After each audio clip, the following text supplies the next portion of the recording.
Daddy, what are you up to? I just got back from work, honey. Oh, okay. What's up? Oh, hey, about your birthday next month. Did you decide what you want? Yeah. I want to go to the theme park with you, Daddy. Theme park, huh? Sounds good.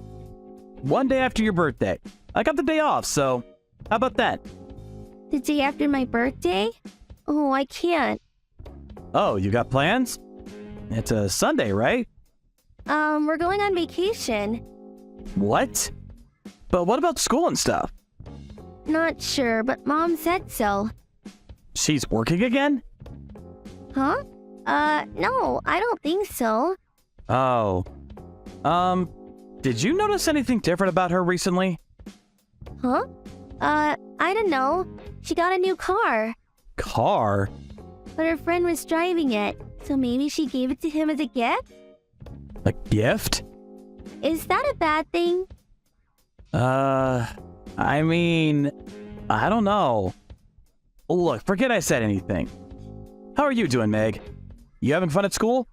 Yeah, but Mom is always going out, so I'm always alone at the house. Oh, I see. Sorry to hear that, Meg. Mom and I aren't living together anymore, but I still love you. You mean everything to me, Meg. Don't forget that. You can always talk to me, okay? I'm here for you. Okay. I'll talk to Mom about the theme park and set a date. See you soon. Okay.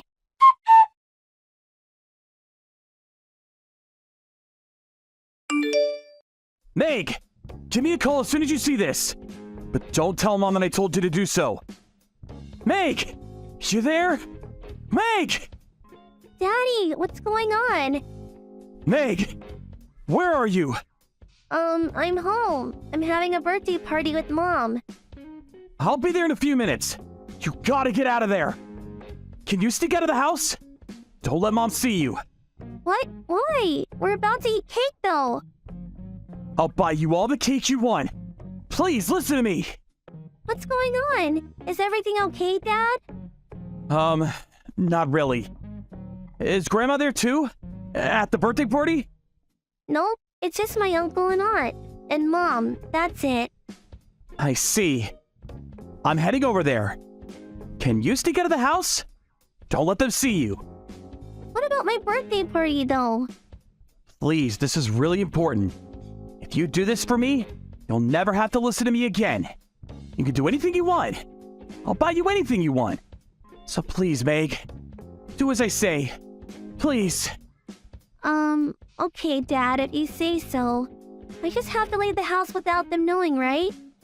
Right. Okay, I'm in the bathroom. I'll leave now. Oh, but Mom is calling my name. Oh, But it's fine. I told her I had a stomachache. okay. I'll be right there. Once you're outside, hide. Okay.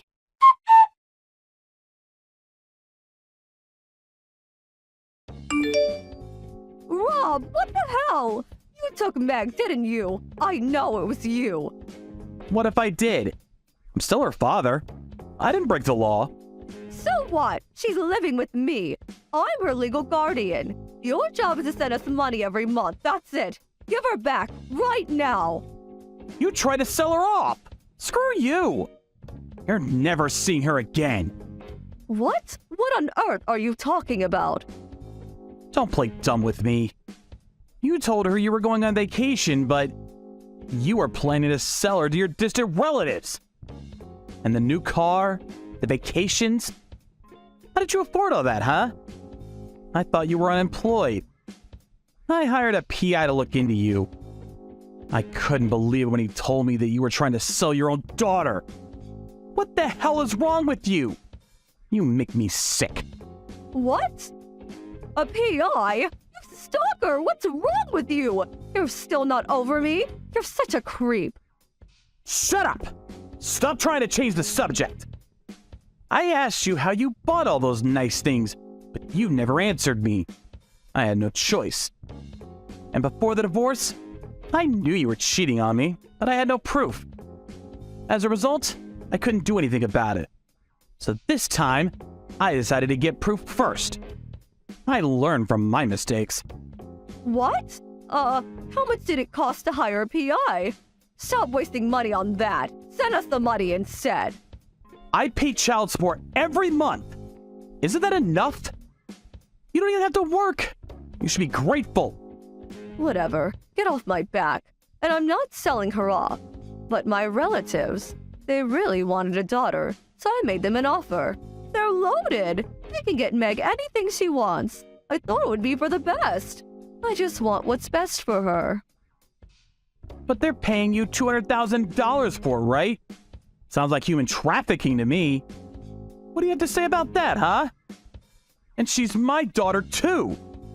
You didn't even say anything about this. Wait, how do you know all of this? How much do you know? You really want to know? My PI got you on tape. You're an idiot. You were talking about this out loud in public. Tape? Wow, so creepy. Whatever, fine, I admit it. But think about it. We'll still be her parents. That's not gonna change. They're just gonna borrow her for a few years, that's all. And they're super rich. It's for the best. Trust me on this one. But then, why didn't you say anything to Meg, huh? This is her life we're talking about. She knew nothing about this. I've had it. I'm taking Meg, and that's final. I knew you couldn't be trusted. I gave you a chance, but you blew it. You're never seeing her again. Thought you loved her. Well, I decided to give you a chance, but I guess I was wrong. I should have known better. What? Of course I love her. But this is 200 grand we're talking about here. It's a win-win for everyone. Think about it. That's not my point. Listen, I'll split the money with you, okay? Happy now? No, she's not going anywhere. Money has nothing to do with this. But I need the money. I got a new car, and they already gave me a deposit. If I back out now, I'm gonna have to give it back. I don't give a crap. And you'll be fine. They'll feed you 3 times a day in jail. Huh? How dumb are you? You tried to sell your own daughter. That's illegal, you idiot. What? Jail? Aren't you overreacting a bit? I'm just helping out a relative, that's all. I didn't break the law. Well, tell that to the police then. But I got you on tape, so it's not gonna end well for you. Once they check your bank account, you're screwed. What? Whatever. I'll be fine. I'll just make something up and... You're such an idiot. Use your brain for once.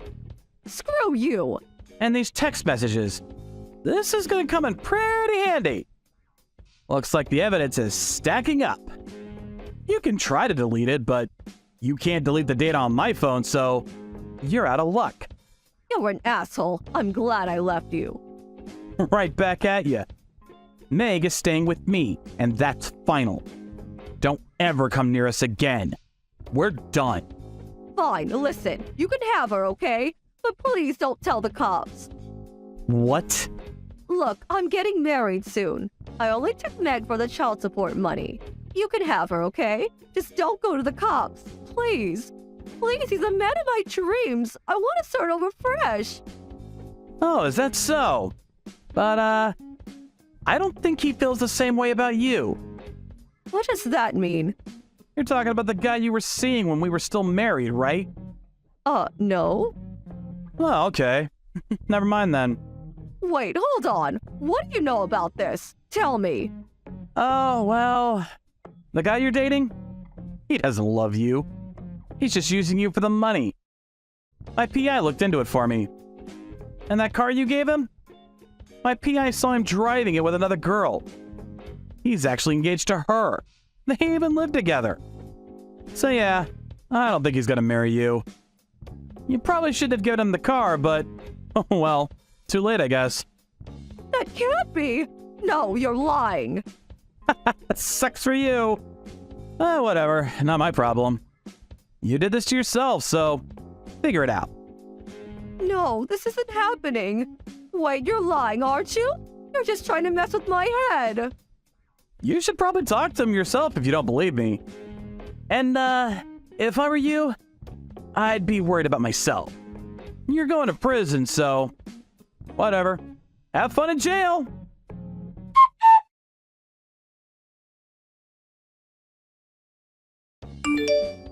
So Dad saved me at the last minute. Mom and her relatives got arrested for human trafficking. Not sure about the details, but she wasn't coming out for a long time. Her relatives didn't get any prison time though, but they had to pay a huge fine. They were wealthy, so they probably hired a really good lawyer or something. But after, everyone found out about what they tried to do. Within a few months, their company went out of business. So why did they want me in the first place? They wanted me to marry their son. He had stability and they were looking for someone who was willing to take care of him.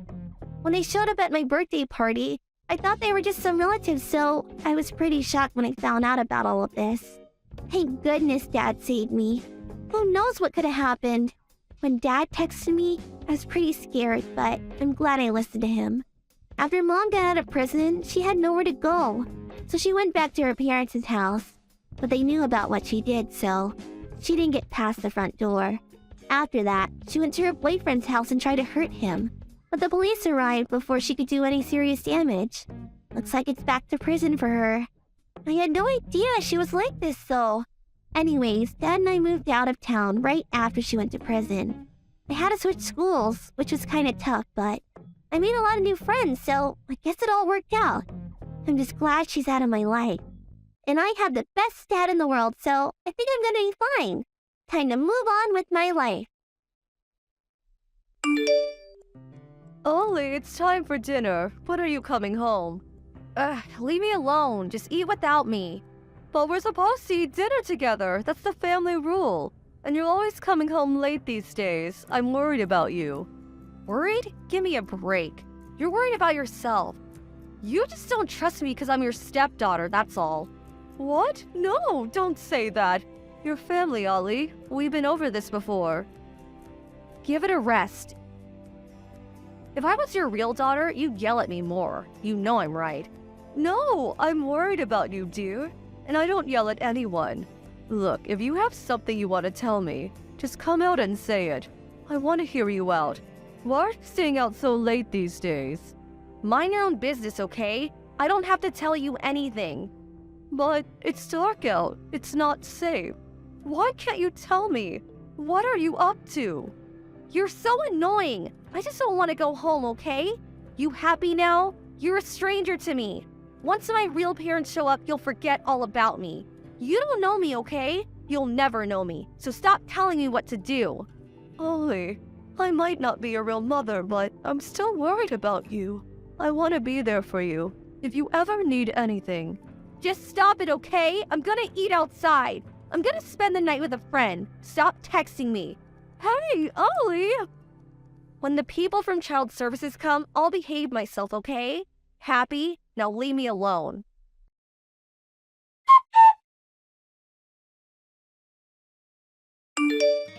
Ollie, I just got a call from your teacher. Why aren't you at school? Where are you? You seemed fine this morning. You traitor! Huh? I had no idea. You get money from the government every month for looking after me. You were doing all this for money. It all makes sense now. What are you saying? You're right about the money, but that's not why we took you in. Save your breath. You want me gone, don't you? When I was little, it was fine, but now I'm out of control. I know you don't want me around anymore. What are you talking about? No, I love you, Ollie. Whatever, I'm out of here. Just get yourself another stepdaughter. I'm done. Sorry about all the trouble I caused. Love you, Mom. Bye. Ollie, stop! Where are you gonna go? Talk to me, Ollie. Please, say something. Ollie, listen. Honey, I don't know where this is all coming from, but it's probably my fault. I should have listened to you more. I'm sorry, okay? But we love you with all our hearts. You know that, don't you? When you came to our house, I was so happy. When the doctor told me I could never have kids, I was devastated. And so was my husband. We both love kids, so. But you changed everything for the better. Like you said, if your real parents show up, there's nothing we can do about it. This might be inappropriate, but I hope they never show up. You mean the world to us. I can't lose you. We may not be related by blood, but you're my real daughter. We've been together for 8 years now. Family, you know that. And about the money. I'm sorry I didn't say anything. I was gonna tell you once you were older. But we didn't do this for the money. We don't care about that. Your father and I love you very much. Are you serious? Yes! Talk to me, Ollie. You really want to leave us? Is that what you really want? No, I don't remember much, but I don't want to go back to my real parents. They barely fed me. I have everything I want now, so... But then why did you try to run away? My real dad came to see me. What? He said he got a job. He said we can start over as a family. I didn't even know what to say to him, but if they say they want me back, there's nothing you can do about it, right? Anyways, he told me to run away from home. What? But the people from Child Services never mentioned this. Wait, what? Oh no. I'm sorry, Mom. I thought he was telling the truth. He's the one that told me you were doing this for the money. I shouldn't have believed him. It's not your fault, dear. Don't apologize. And what you said to me the other day about me not yelling at you as much, you had a point. I should have yelled at you more. I was just afraid that you might hate me for it. But I was wrong. Look, dear, I'm really sorry about all of this. You're the best thing that's ever happened to us. We'll do anything to protect you, dear. Thank you, Mom. I'm sorry, too. I'm sorry, too. I always wished that you were my real mom. I knew there was nothing I could do about it, but still. You and Dad, you guys are the best parents a kid could ask for. Mom? Yes? Can I come home? I don't feel like going to school today. Can we just hang out at home? Of course, dear. Get home safe, okay?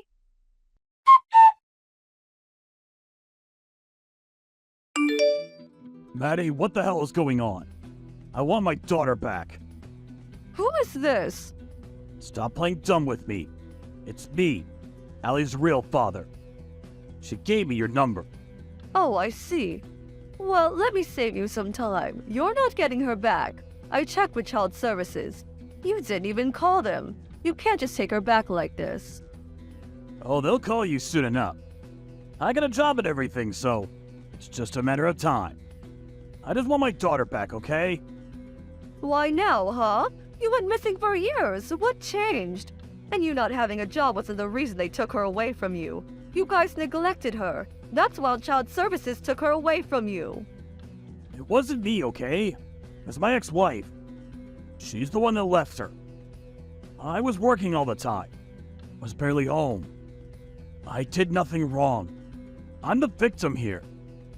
I've never raised a kid before, but Allie is in middle school now, right? I'm sure she can take care of herself. I'll just give her some money every month.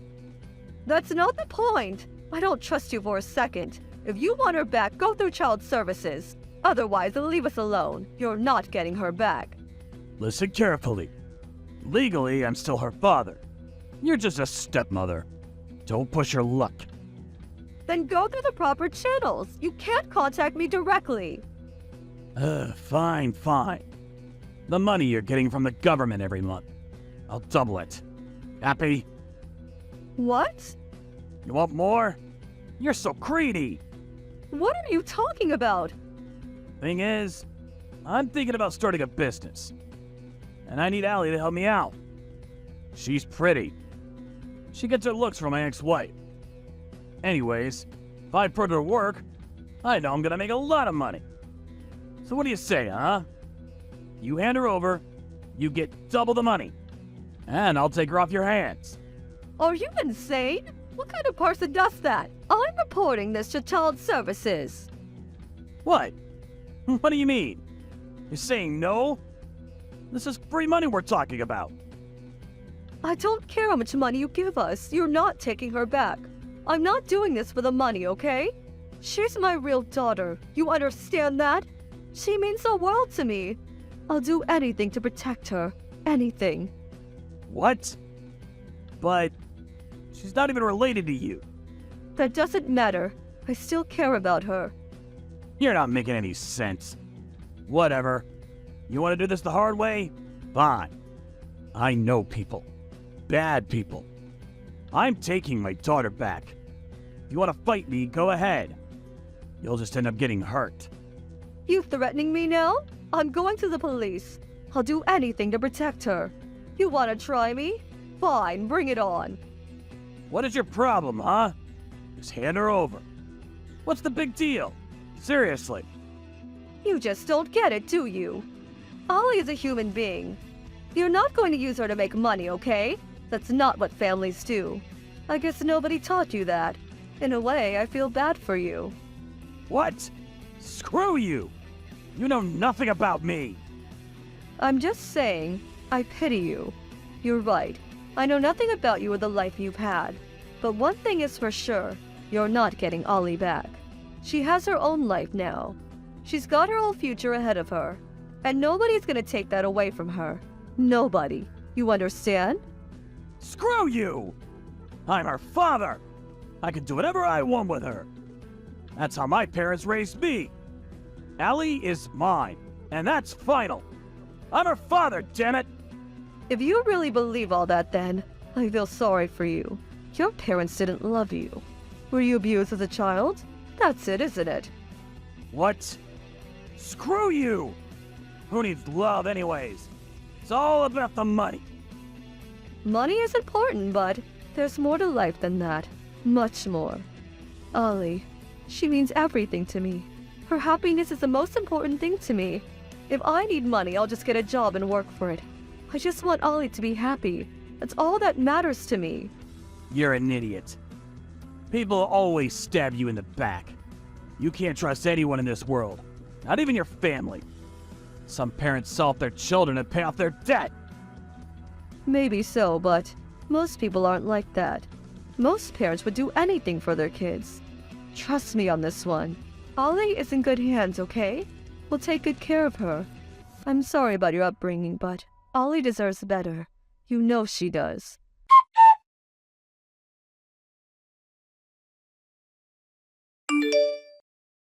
After their little talk, Dad relinquished his custody of me. I can't believe he was planning to use me to make money. Unbelievable. Whatever, he's dead to me now. I don't even remember much about my real parents, so screw them. Just glad that they were out of my life.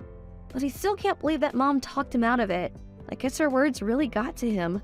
Oh well, whatever. Anyways, now that my real dad was out of the picture, Mom and Dad decided to adopt me. It didn't really change anything, but still, I was now their real daughter. When I was in middle school, I hated the fact that I didn't have real parents, and I took it out on my mom. I shouldn't have done that though. I felt really bad about it. I guess it's part of being a teenager, but still. Anyways, I'm just glad everything worked out for us. They were my real parents now. They raised me, took care of me, and taught me how to love others. I owed them everything. Love you both, Mom and Dad. Hey, Katie. I wanted to talk to you about Harrison. What? I'm busy right now. I'm studying. Oh, sorry. I didn't mean to bother you. I'm just worried. Worried about what? Why are you worried about Harrison? Nothing. I've known him for years, ever since he was a kid. He used to play with you all the time. Stop talking about him. You know I like him. Leave me alone. I'm in high school now, okay? I'm not a little kid anymore. I get that, I do, but I don't know. Can you at least leave the door open? Harrison is in college. He's an adult now. What? He's just tutoring me. What is wrong with you, Dad? Sorry. I was just worried, that's all. Whatever. I'm fine, okay? Don't worry, Dad. Just drop it, okay? Okay. Hey, your anniversary's coming up. It's this Friday, right? Oh, right. Mom has work that day, right? I think so. Why? What's up? I thought maybe I can cook her a nice dinner. I have the afternoon off that day, so don't tell her, okay? Ah, gotcha. You're sweet. I'm proud of you. Dad, stop using emojis. Nobody does that anymore. Oh, sorry.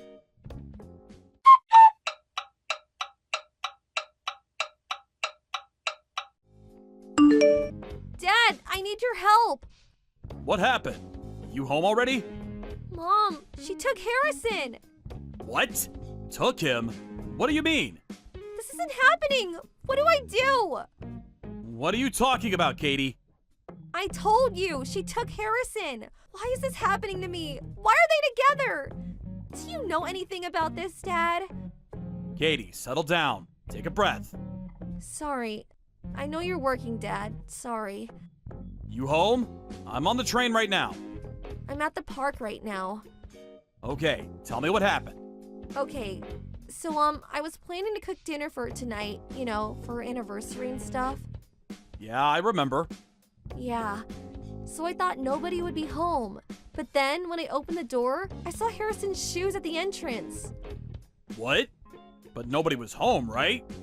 Mom was there. I thought it was just Harrison. But when I looked around the house, I heard them talking in the shower. It was Mom and Harrison. What? I ran out of the house immediately. I didn't know what to do, though. I felt so dirty, and I don't know what to do, Dad. I left all my stuff there, so they'll probably notice that I was there. Dad, I'm sorry, but I don't know what to do. I can't stop crying. Katie, stop apologizing, okay? You did nothing wrong. But today is your anniversary, but now it's ruined, and it's all my fault. I'm so sorry, Dad. Katie, you're too kind. Stop apologizing. You did nothing wrong.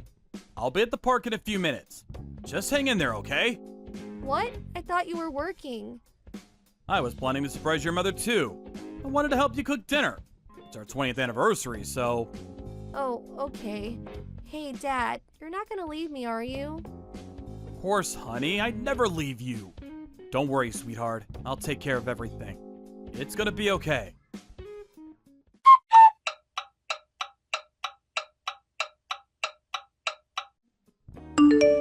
Ted, stop ignoring me. Listen to me, I can explain.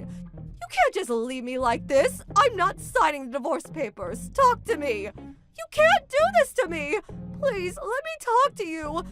Please, just give me a chance. There's nothing to talk about. Go through my lawyer. I got nothing to say to you. Just please listen. Please. You've been ignoring my texts for days. Screw you. I'd block you if I could. Wait, are you willing to give me another chance? Is that why you didn't block me? Are you dumb? We still gotta talk about Katie. That's why. Nothing else.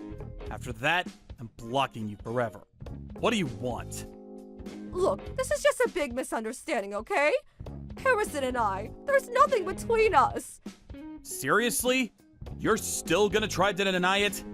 And you knew Katie liked him. What's wrong with you? Seriously. You make me sick.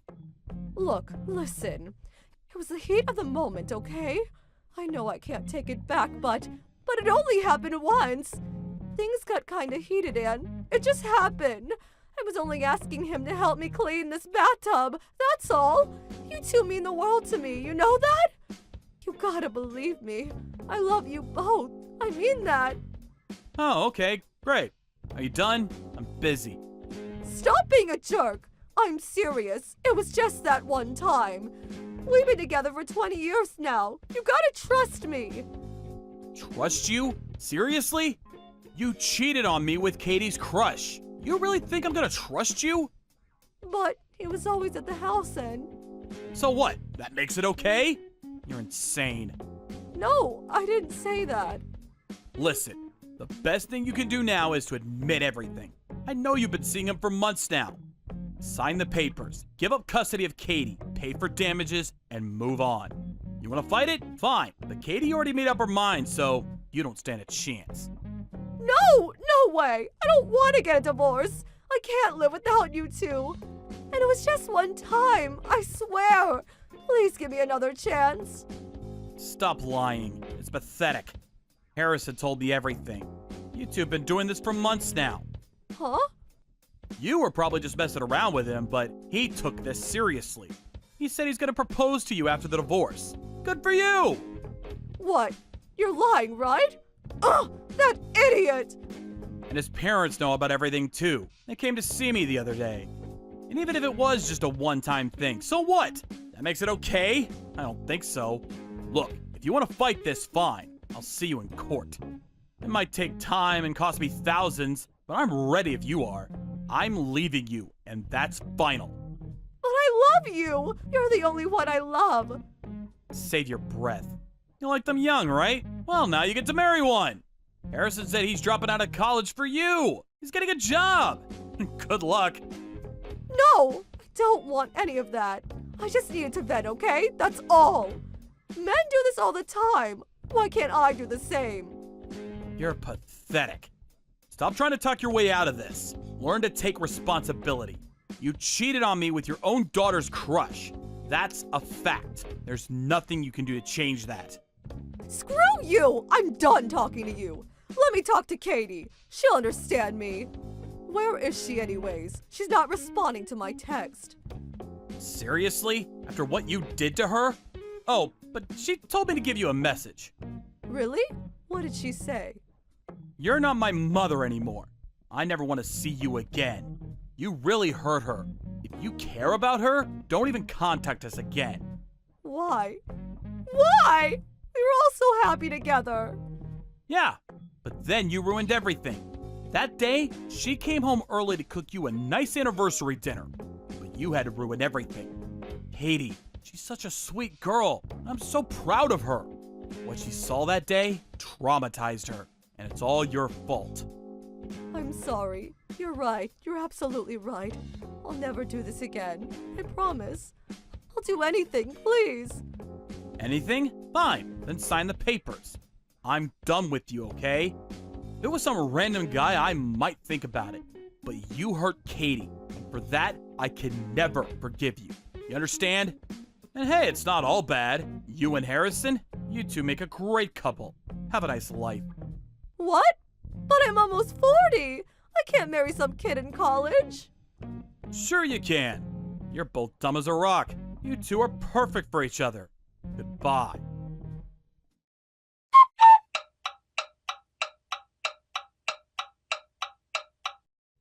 A few months later, the divorce was finalized. My ex-wife and Harrison had to pay me tens of thousands of dollars in damages. After that, Katie and I moved out of town to start over. My ex-wife had nowhere to go. A few weeks later, Harrison moved in with her. All the neighbors talked behind their backs. They wanted to move out, but they were up to their necks in debt now, so that wasn't going to happen anytime soon. Both of their families disowned them after that. Harrison dropped out of college and started looking for a job. But things didn't work out for them. They were always fighting over money. They didn't even last a year together. My ex-wife showed up at my daughter's school once, but Katie ignored her. She never came back after that, so she probably gave up.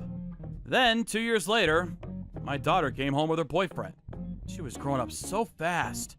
Then I realized that she had finally moved on. I couldn't stop crying after that. We all ate dinner together and walked him home. Then on our way home, Katie said to me, "I'm fine now, Dad. Time to move on with my life." Hey, Mom. Sorry to be so late. I wasn't able to find the organic beef you like. So I went to that expensive supermarket across town. Figured they would have it. So I'm going to be a little bit late. Hope you don't mind waiting a little bit longer. Gotta ride my bike back. Oh, yeah. About that. I'm sorry, but I don't feel like having meat anymore. Huh? Oh, yeah, Anna. I want you outside tonight. You got that? Outside? You mean I have to sleep outside tonight? Again? Yeah, I can't do anything about it. What can I say? Bill just called and he wants to meet tonight. I can't very well refuse, you know what I mean? I can't have you moping around, so as usual, sleep outside. You got that? Yeah, right. Okay. What about dinner? What should I do for dinner? What's one day without a meal? You can go without food for a day, right? Oh, and that beef you bought today? Leave it in the fridge. I want to eat it tomorrow. Don't you dare touch it. Do that and the consequences will be severe. You do understand, right? That organic beef is way too good for you. Yeah, okay. I got it. All your stuff is in the closet, right? Yeah, I put it all in there, but my homework might still be on the desk. Huh? Are you serious? I told you to keep everything out of view so that when Phil comes over, there's no trace of you. Yeah, right. I'm sorry. I'll be more careful. I'll clean it all up when I get home. Boy, can you even remember the simplest things? You sure got a couple of screws loose in that little head of yours. If Phil wasn't around to help out, we wouldn't be here. We would never survive. You do understand that, right? And that's solely because I'm so pretty and cute. A woman that any guy would want to protect. It's because of me that you're able to live here. He gives me money every month. And if he finds out I have a lazy-ass daughter living here, he would drop me like yesterday's trash. That's why I keep telling you not to show yourself. Any trace of you and kaput, he's gone. Get that through your thick skull. What did I say about you? Say it. Repeat what I keep telling you. I'm just there. Can't be seen. I'll never come between my mother and her boyfriend. Ever. I'm not needed. I don't exist. That's right. At least you remember that. So don't you dare come into the house after Phil arrives and leaves for work tomorrow morning. He'll be here by 6 p.m. tonight, so I want you gone before then. He sees you and it's all over. You got that? Yes, Mother.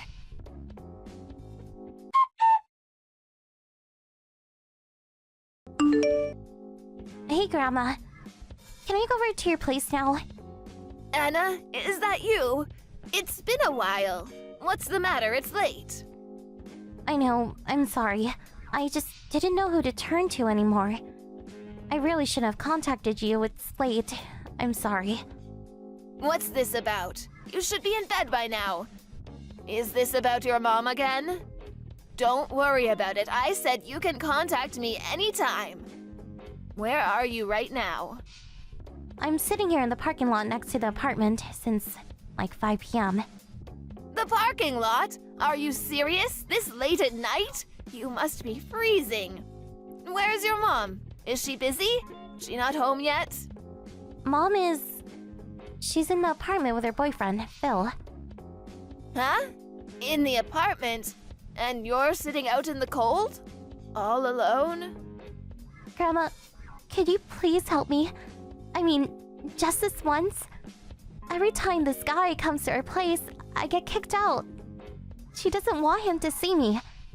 If he finds out she has a daughter, well, I felt bad about it and wanted to help Mom out. But I just can't take it anymore. I'm at my wit's end. I don't know what to do. Every day is hell. Is God punishing me or something? Can't I even enjoy my life? Is it just me? Am I the only one in this world that's living this pathetic life? Day in and day out? I'm sorry to be such a burden. Every day I'm just causing trouble for people. What good am I? Right, Grandma? I'm just a pathetic human being. Anna, who do you think you're talking to? I'm your grandmother, for God's sake. We're family. You're my granddaughter. You're not a burden. As family, we have to help each other out. But I just feel so bad about it. You know, that I'm just baggage for everyone. You're not baggage. What are you saying?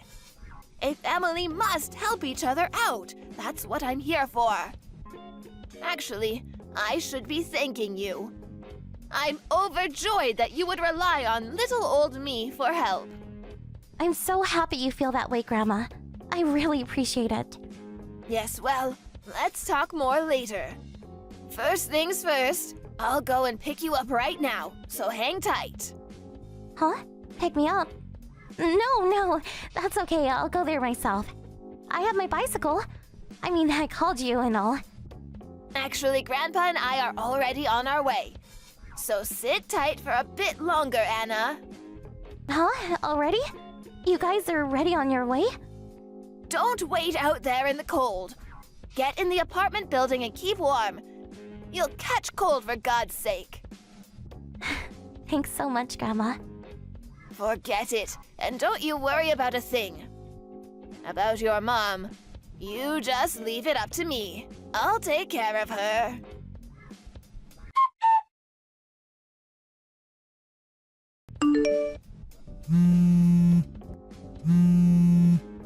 What is it? Do you realize what time it is? It's way past midnight, for God's sake. I was sound asleep. Wake your little butt up and answer the phone. And I mean right now. I'm busy right now. So sorry. Busy, huh? So you call leaving your daughter out in the cold parking lot all alone as you sit in that warm apartment with your boyfriend? You call that busy? Huh? I don't know what the hell you're talking about. It's about Anna. She just called me. She needed help. Oh yeah? I kind of remember something about that. So very sorry to be such a bother to you. Just leave her be, she'll be fine. She's a big girl now. Are you out of your mind? She's your daughter. What the hell is going through your head? Are you on drugs or something? She's still a child. I said she'll be fine. She's done this plenty of times. No need for you to agonize over nothing. Besides, it's got nothing whatsoever to do with you, Mom. Nothing to do with me? Yeah, your son died years ago. We haven't talked to each other for ages, so why now? You got zero to do with me or my daughter. The reason for that was because whenever you visited us, all you wanted from us was money. That's all you were interested in. Instead of working, you just tried to milk us dry. In the beginning, we had pity on you. Bringing up a young daughter yourself. No real job prospects.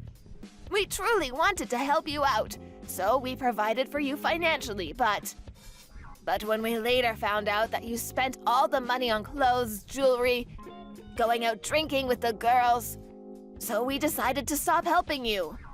And as a result, you stopped answering the phone or returning our messages online. We even visited you on several occasions, and you wouldn't even show your face. That's why we haven't been in contact. It was not our doing. You haven't changed one bit. Same old loudmouth old bag. Are you with Anna now? Yes, she's with us right now. From this day forward, she'll be living with us. Huh? Really? Man, that would be fantastic. Wow, if you could do that for me, I would be forever grateful. Thanks. Don't you even have a modicum of decency? You're Anna's mother, for God's sake. Nah, not really. As a matter of fact, I was getting sick and tired of her recently. Whining all the time and always in the way. I would really appreciate it if you would keep her. She means nothing to me. There's just no merit in having her around. What can I say? I pity you for taking her in. Are you sure you're gonna be okay? Sick and tired of her, huh? You really don't know your daughter well. Huh? Do you even know why she was able to contact us? I never even told her what my line address was. Yeah? So what? It seems she just remembered all of it. She remembers everything. She remembers people's faces and names. People she's only met once. Can you believe that? Huh? What the hell are you blabbering on about? I heard this from her classmates at school. But it seems she's gotten all A's in her classes and aces every test her teachers give her. Well, you've probably never been to any of the PTA meetings or met with her teachers, so you probably have no idea how she's doing in high school. She's super smart, the top of her class. She's what you call a genius. That's nothing. Do a little good in school and they always label you a genius or a prodigy or something or another. Then when they get older, they're just like everybody else. Nothing special. Anybody can memorize stuff if they try. You have to be creative, not just remember stuff for tests. Besides, I really don't care what she does. Live with you, go to school, drop out, whatever. All I want is to live with Phil. That's all I want. So bug off, you old witch. Oh yeah, about this Phil guy you keep mentioning. Isn't this guy's full name Philip W. Warren? Huh? Where the hell did you get that info? Who told you? Well, it seems Anna got a glance at your smartphone one day and saw the name and phone number on the screen. Somebody is calling this guy right now, right? Huh? I don't know what you're talking about. Anyways, I'm in a different room right now. Yep, he's on the phone right now. And he's talking to Anna right this very second. Huh? What the hell are you saying? What's this all about? At this time, you've been saying how you can't live without your guy Phil. You apparently bamboozled Anna into thinking that you guys couldn't live without Phil's financial support. She really believed you, the poor girl. So what? What's this all got to do with you? Like I said, bug off, old lady. So I decided to tell Anna. We told her she no longer had to hold back her anger or be scared of you. She'll be living with us from now on and that we would protect her. We told her she could do as she pleases. This really gave her a boost of confidence and she called Phil right away. She was very courteous and explained everything politely and to the point. To be honest, I was impressed with her poise and confidence. Huh? What the hell is this? How could she call him? She explained every last detail.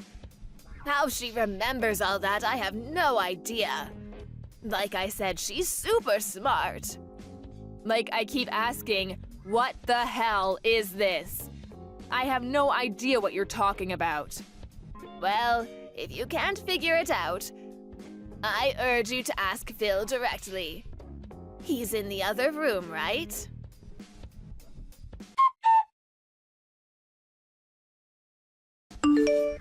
Anna, where the hell are you now? Get home right now. Sorry, can't do that at the moment. I'm at the steakhouse having some of that Kobe beef with Grandpa and Grandma. Don't give me that crap. Get home right now. You've done it this time, causing trouble again. Get over here, now. Why would I do that? Huh? I have no reason to go back. I'm already Grandpa and Grandma's daughter. I don't have a mother anymore. So, my home is here. I never plan to go back to that dump again. You have no right to say that. You're just a kid. Have you forgotten that I gave birth to you?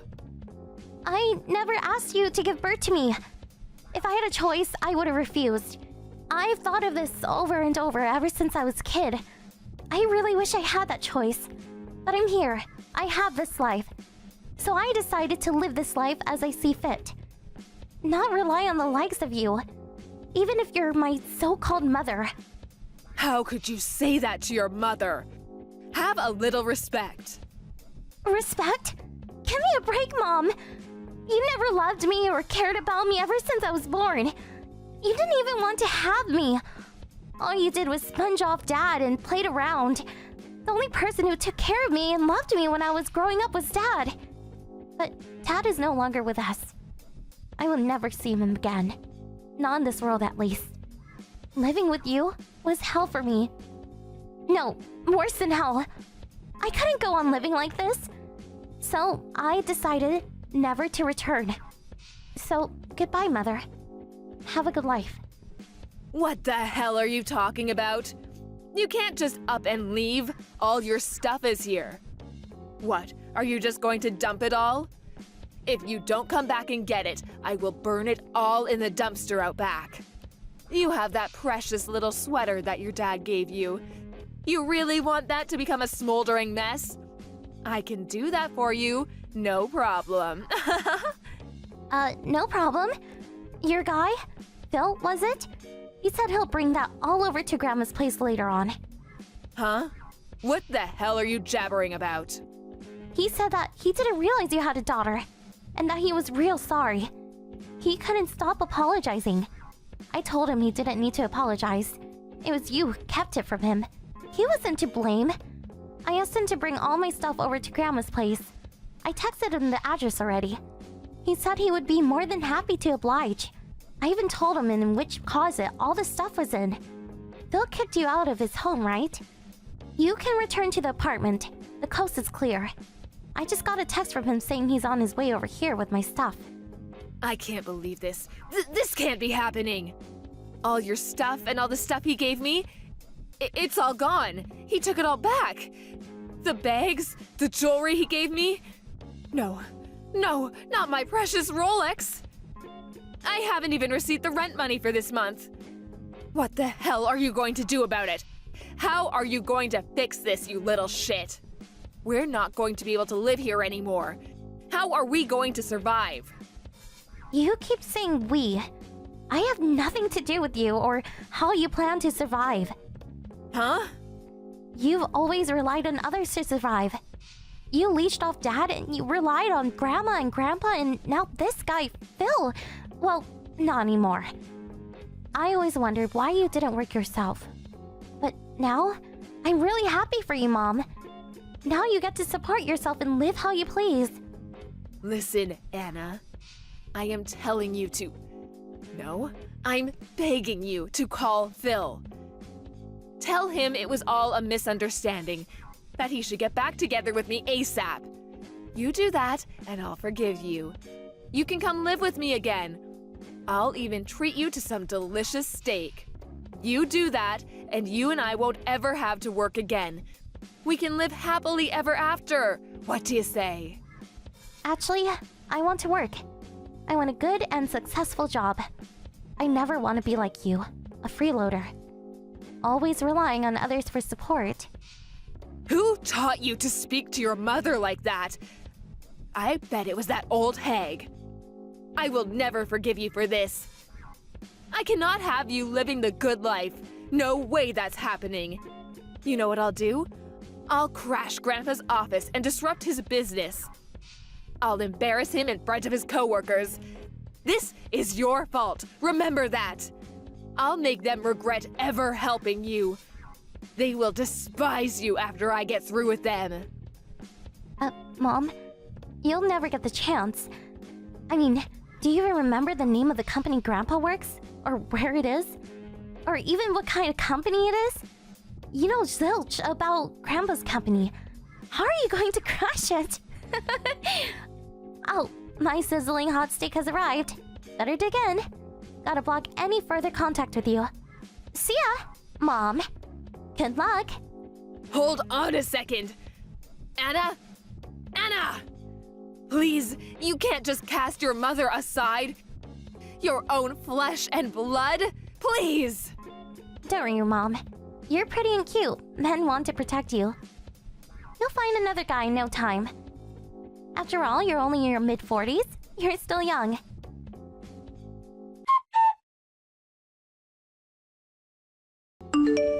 After that, I moved in with Grandma and Grandpa. They're pretty well off, so I got to live a pretty pampered life. But all those years of abuse hardened me. I did my fair share of cleaning and cooking. I had to pay them back for their kindness after all.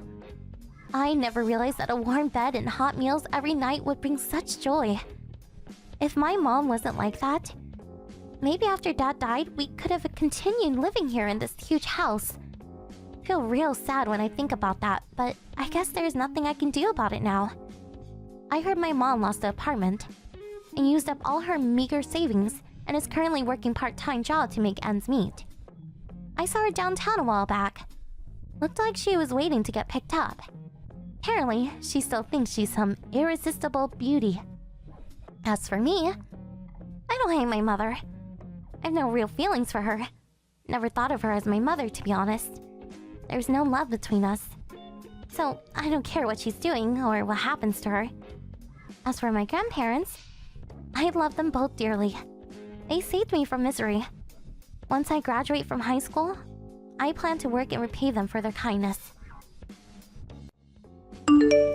Alexa, where are you? Why aren't you picking up your phone? I'm eating lunch with a friend. I don't want to be rude. What is it? Oh, I got a call from Laura's school. They said she has a fever. Again? The same thing happened last month, too. I thought she was all better now. Yeah, but what can we do, right? So I took her to the hospital and the doctors ran some tests on her. They want to keep her at the hospital for a little while. She might be here for a few weeks. What? Seriously? I'm sure she'll be fine. They always say that. She'll be out in a few days. And if she stays there that long, it'll get really expensive. Money isn't the issue here. Her white blood cell count is on the rise. They still have to run some tests, but can you just come to the hospital? Hold on. I told you I'm eating lunch with a friend. We booked this place months ago. I'm not leaving now. It took us 2 months to get these seats. I can't just leave. We still got 40 minutes. What is wrong with you? Your daughter needs you right now.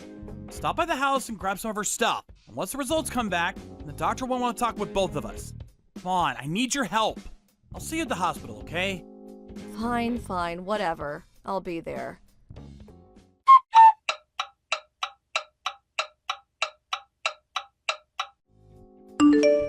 Sorry, I'm gonna be late tonight.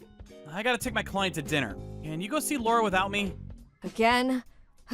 You always do this. Work. That's all you care about, isn't it? What? What's your problem? You still mad that I pulled you out of your lunch? Give it a rest. And you go out with your friends all the time. That's all you ever do these days. Drinking with your friends is more important than seeing your daughter at the hospital? She's really lonely. She says she misses her friends from school. And she always asks me where you are. She misses you. What's your problem, huh? Why do I have to look after her? It's because I'm a woman, isn't it? I can't even go out with my friends now. Listen, we're not in the 80s anymore, okay? Don't force your values on me. That's not my point. We're her parents. It's our job to protect her and take care of her. That's all I'm saying. She's only 6 years old. She misses you. She wants to see you. Just go see her during the day or something. It'll cheer her up. I'll go see her after work every day, so can you do that for me? Please? I get it. You're trying to push everything on me. What? You think you're better than me just because you have a job? Screw you.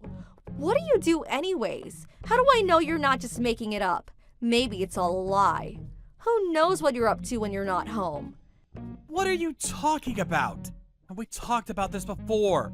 I'm in charge of this big project right now. That's why I'm always busy. And I care because? And you never told me that. Yes, I did. You just never listen. You're always like this. You never care about what I have to say. You want me to explain everything again? No, I don't care. I don't care about your work. It has nothing to do with me.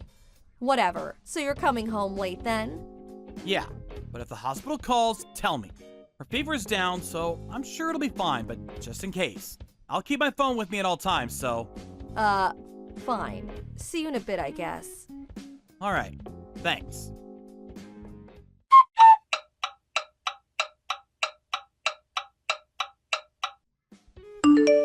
Hey, it's Laura! You gotta hurry! Come to the hospital, right now! What? What happened? Is she okay? I got a call from the hospital. She's not feeling well. They said she might not make it. Just hurry! You're at the office, right? Alright, I'm gonna go talk to my boss. Be there in a few. Stay with her, okay? It's gonna be okay. Okay. I just got in a cab. How is she? The doctors are doing everything they can. But her face, it was all blue and stuff. It's not looking good for her. What if she doesn't make it? I'm so scared. Please, hurry! Oh no. I'm on my way. Hang in there. Hey, you there? How is she? I'm almost there. Just kidding. What? What are you saying? How is Laura? Tell me! I was kidding, okay? I got you good. Kidding? What do you mean? I lied, okay? It was a prank. Did I scare you? Wait, what? What are you saying? I made it all up. So Laura, she's okay? I don't know. She's probably sleeping. What? Where are you right now? Home. I'm watching TV. Wait, why did you lie? I was right in the middle of a presentation. You ruined my lunch, remember? I wanted to get you back. Now we're even. Now you know how it feels. Ha! Don't ever try this again, okay? Hold on. Wait. Are you insane? This isn't the same thing! This is my work! We could lose tens of thousands of dollars because of this! Save it. I'm not interested, okay? All you ever do is blame me. You think you can treat me like this? Think again. And that lunch meant everything to me. Seriously? You crossed the line here. What kind of person lies about their child's illness to get back at someone? You're insane. What's the problem here? What did I do wrong? Are you serious right now? This is our daughter we're talking about. Our daughter! So what? What's the big deal? All she ever does is cause us trouble. What? You can't possibly mean that. You serious?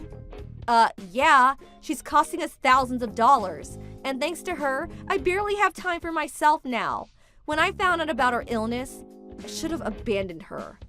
How dare you? What kind of mother are you? Shut up! Shut up!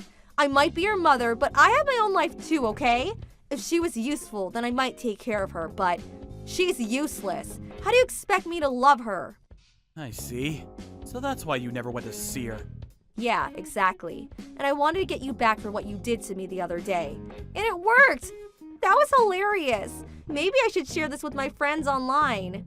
Go ahead. I just took a screenshot of everything you said to me. I better make a few calls. Huh? So what? I'm just messing around here. Nobody will take that seriously. And you can't send this to anyone. That's an invasion of my privacy. Look, you remember what I said before? The big project I'm in charge of right now? Yeah, I said I don't care. What's your point? I'm working with someone you know very well. Who? Your father. Huh? My dad? Why? You never listen, do you? Your father was the one who introduced us to our new client. You probably know him too. Your dad's old classmate, the one that runs that ad agency. I was giving him a presentation when you texted me.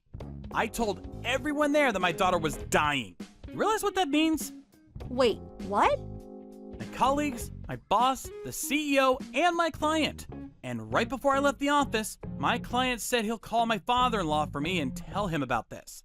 So your dad? He already knows about this. I bet he's worried sick right now. What? No! What do we do? Just tell him the truth. What else? I just got in a cab. Wait, hold on. It was just a prank. Stop taking this so seriously. I sent the text to your dad. He wants to talk to you. Like, right now.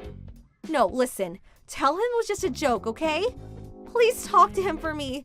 I'm sure he'll understand. Your father apologized to our client already. I'm heading back to the office. I gotta apologize to my boss and my colleagues. Stop ignoring me! Hey! Damn it! I just got a call from my dad.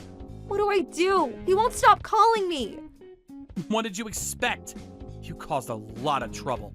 And he saw what you said about your daughter. Your father loves Laura. Probably furious with you. No, no, no! Dad, he's here. He's banging on the front door. No! Crap! Help! Not my problem. Hey, I know. Why don't you just jump out the window?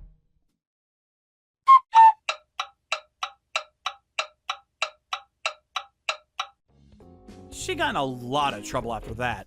Her father loved Laura, so he was furious with her. He ended up kicking her out of the family.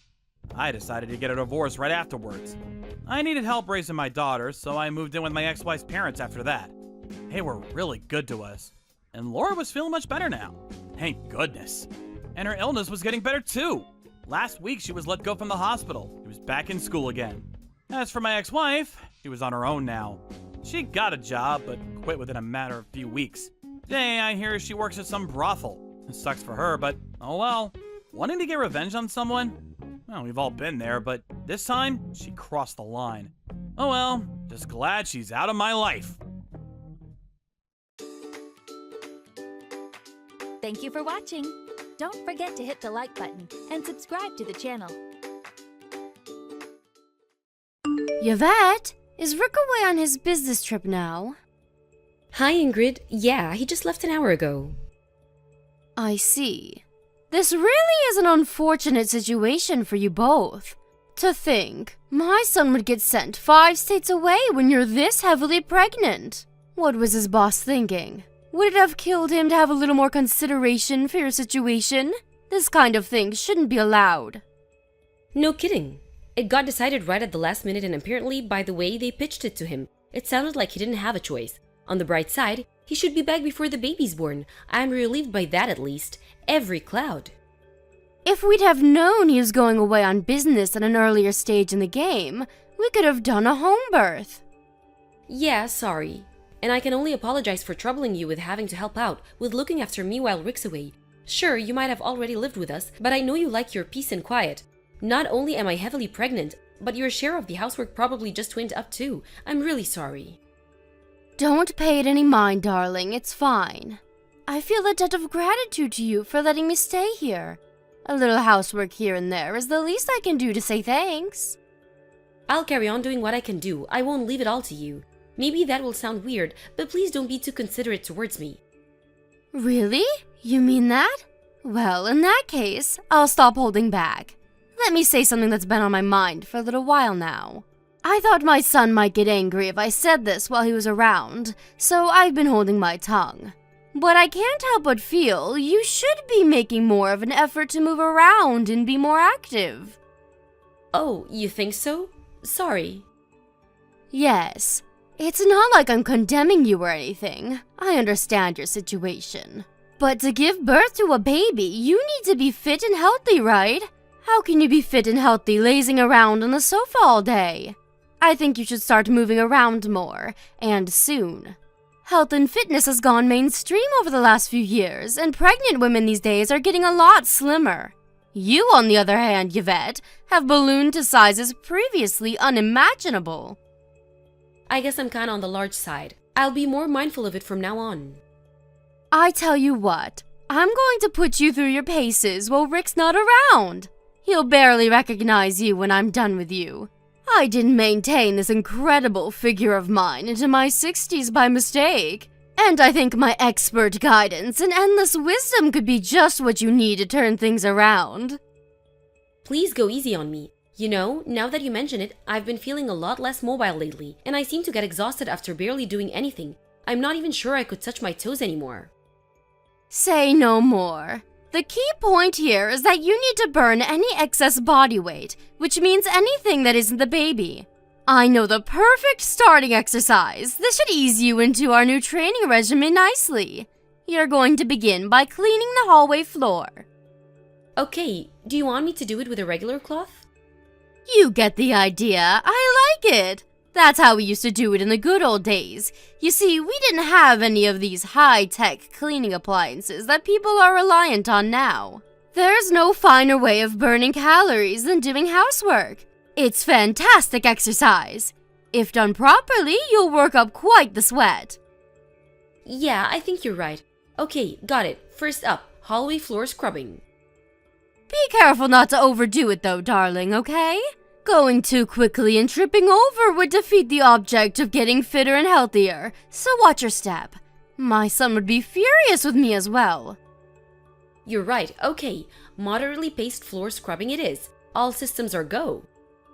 Everyone has bad posture from too much sitting and screen gazing these days, and it's said that floor scrubbing is excellent for pelvic realignment. There's no better housework for childbirth. Okay, darling, I'm heading out to buy a few things from the supermarket now, so you get to work, okay? Happy scrubbing! Thanks, I'm gonna make this floor so squeaky clean you'll be able to eat your dinner off it. Drive safe.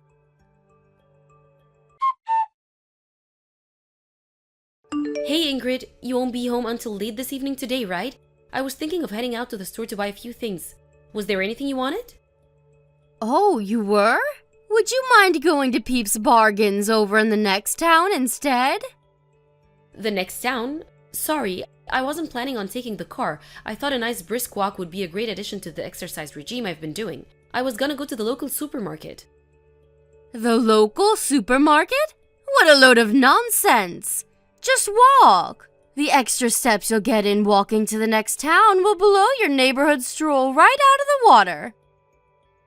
Sure, but the next town isn't closed by any means, and it'll take a long time to get there. In my current state, it'll take me at least 3 hours. By the time I've done my shopping and gotten home, it'll probably already be time for bed.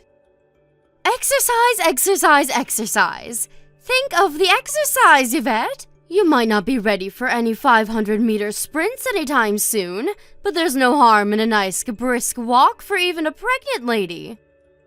Sure, I can walk, and I can even walk briskly, but I have to draw the line at 6 hours. That's practically a hike. Phew, listen to you, you drama queen. The youth of today, I tell you. Back in my day, we had to walk 8 hours to the nearest butcher every week, and you know what? We did it without complaining. Move, you big blubbery manatee. What did you just call me? Don't take it personally, dear. That's what we used to call fat pregnant women back in the good old days. I'm only trying to motivate you. I'm not blaming you, dear. You're a product of the times. It's not your fault you grew up in an age of loose morals and lack of discipline. But you should know that raising children takes a lot of work at the best of times, and you'll find it a damn sight more difficult with the requisite stamina. It would be wise to get as fit and healthy as possible before the baby's born, rather than waiting until your hands are full with childcare when you don't have the time. Stamina, stamina, stamina. I guess you're right. Okay, got it. Peeps Bargains it is. Fantastic, that's my girl. The fruit and vegetables at Peeps Bargains are so cheap your jaw will hit the floor, so make sure you take a nice big backpack with you. I'd like you to get some onions, 3 cucumbers, some tomatoes, a pepper, some carrots, some bananas, and a nice big pumpkin. Oh, and we're running out of potatoes too, so pick up a bag of those while you're at it. Whoa, that's a lot of stuff. Think of it as weight training for giving big, firm hugs when the baby grows up. You have to be careful in case it's a girl, too. She'd be in trouble if she turned out to be a big, porky lard ass like her mother. All of the women in our family are slim and petite. I'd feel so sorry for her if she looked like you. Ingrid, my BMI was normal before I got pregnant. Maybe so, but now you're the size of Africa. Which means less talking and more moving, manatee. You just don't get pregnant women who look like you these days. Aren't you concerned about how much you stand out?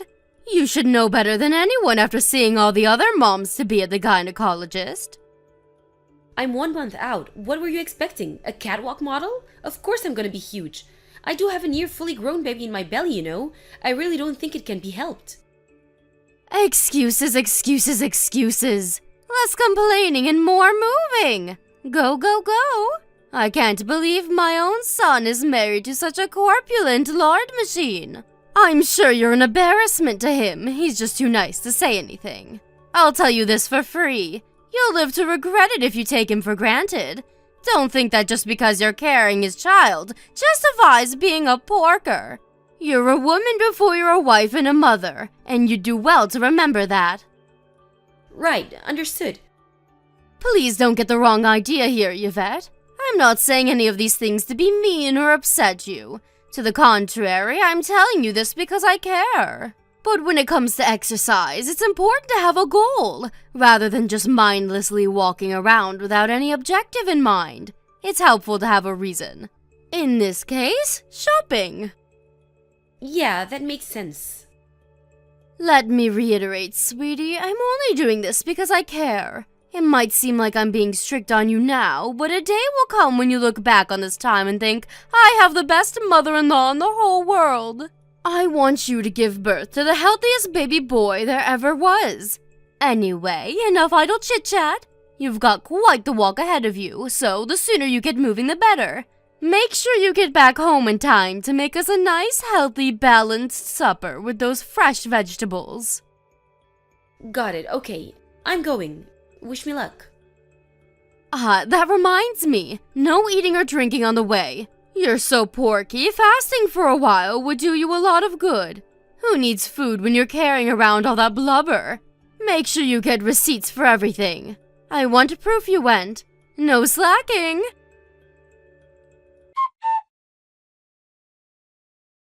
Yvette, are you there? Why aren't you answering the phone? Is everything all right? What do you want? Is that any way to speak to your mother-in-law? Start responding to me properly. Who do you think you are, leaving my messages unread? That's disrespect, pure and simple. Back in my day, we got a cane for that kind of thing. Now isn't a good time. How could you possibly be so desperately busy you can't reply to your own mother-in-law? You're a heavily pregnant, stay-at-home housewife. All you do is laze around the house all day, so much you'd make a sloth jealous. Are you saying there's something more important than replying to me, your mother-in-law, the head of this house and matriarch of this family?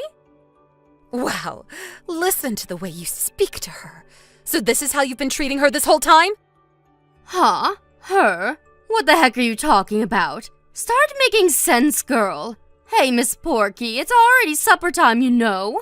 Hurry up and get your lard ass home. Oink, oink. How long can it take to walk to the freaking supermarket? Who's Miss Porky? It's the cute nickname I came up with for you. Oh, sorry. Did you prefer Big Blubbery Manatee? You're a disgrace. My daughter won't ever be coming home again. Excuse me?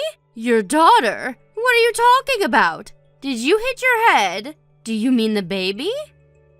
Wrong. I mean Yvette. It's been a while, hasn't it, Ingrid? What a shame it is we're talking again under these circumstances. It's me, Vanessa, Yvette's mother. Huh? Wait, what? Vanessa? This is Yvette's number. It says her name on my screen. You're not fooling anyone. I'd prefer if you didn't play childish pranks on me, Yvette. Don't you think you're getting a little too old for this? Hurry up and come home so you can cook my supper. I'm hungry. Yvette was taken away in an ambulance after collapsing at the side of the road. She's sleeping in a hospital bed right now. Yvette collapsed? Wait a sec. Is this actually Yvette's mother? Yes. I'm happy to call you if you don't believe me. No, that won't be necessary. So Yvette collapsed? I wonder what happened. Exactly what I just told you. I think you know better than anyone why she did, don't you? She showed me your chat logs. You forced my heavily pregnant daughter to walk 3 hours to the supermarket in the blistering heat to buy your groceries. Well, I didn't force her. Vanessa, I want you to know that Yvette agreed to go on that walk. I didn't force her to do anything. All I did was give her some advice because she said she wanted to slim down a little. Do you really think I'd make her do anything she didn't want to? What do you take me for? I take you for exactly the kind of person in the message history I just went through. How many times did she tell you she didn't think this or that was a good idea because she was 1 month out from giving birth? Just a few days ago, she told you she didn't want to go to the supermarket because she wasn't feeling so good. In response to which you shamed and belittled her into going. How are you ever going to be the mother your baby deserves if you can't even walk to the store? That was your response, was it not? What the hell do you think you're playing at? Vanessa, please just stop and think about this for a second. Me and you are from the same generation, so surely you of all people understand. Back in the good old days, women carried on doing the housework even when they were pregnant. Unlike the lazy good-for-nothing whippersnappers you see these days, we were always encouraged to exercise regularly right up until we went into labor. I accept that a reasonable degree of moderate exercise is beneficial, even while pregnant. But everyone's body is different, and no two pregnancies are the same. There may well be women who can exercise until they give birth. But that doesn't mean you have the right to go prescribing grueling, one-size-fits-all exercise regimes to people who don't want to do them. People were encouraged to do all sorts of dangerous things in the name of health in the good old days because information was limited, and the world was rife with pseudoscience and superstition. But we don't live in your so-called good old days anymore. We live in a highly developed age of scientific and medical advancement. I put it to you that you knew full well that the ridiculous demands you were forcing upon my daughter were dangerous, but continued regardless because you wanted your own personal housemaid. Am I right? It was never in my intention to foist anything on her, I swear. The only reason I suggested she do more exercise was because I care about her and want her to be as healthy as she could for the baby. Obviously, I don't live with you, so I don't know exactly what this fitness regimen of yours looks like, actually. But I have seen your message history, and to me, this looks like nothing but you one-sidedly forcing her to do your bidding in the name of health, like some maniacal, despotic tyrant. Besides, what kind of decent human being in their right mind refers to their pregnant daughter-in-law as such horrendously rude and disrespectful things like Big Blubbery Manatee and Miss Porky? No. I I wasn't being serious when I said those things. Me and Yvette are always teasing each other. It was all said in good fun. That's just how we are together. Something tells me that couldn't be further from the truth. From reading her messages, it seems like she was being extremely careful not to say anything that might rub you the wrong way. Even if, for argument's sake, I accept you weren't forcing her, who in their right mind asks a heavily pregnant woman to make a 6-hour round trip to the supermarket on foot? We'll never forget what you did. Which hospital did Yvette get taken to? I want to visit her. I'll leave right now. We'd rather you didn't.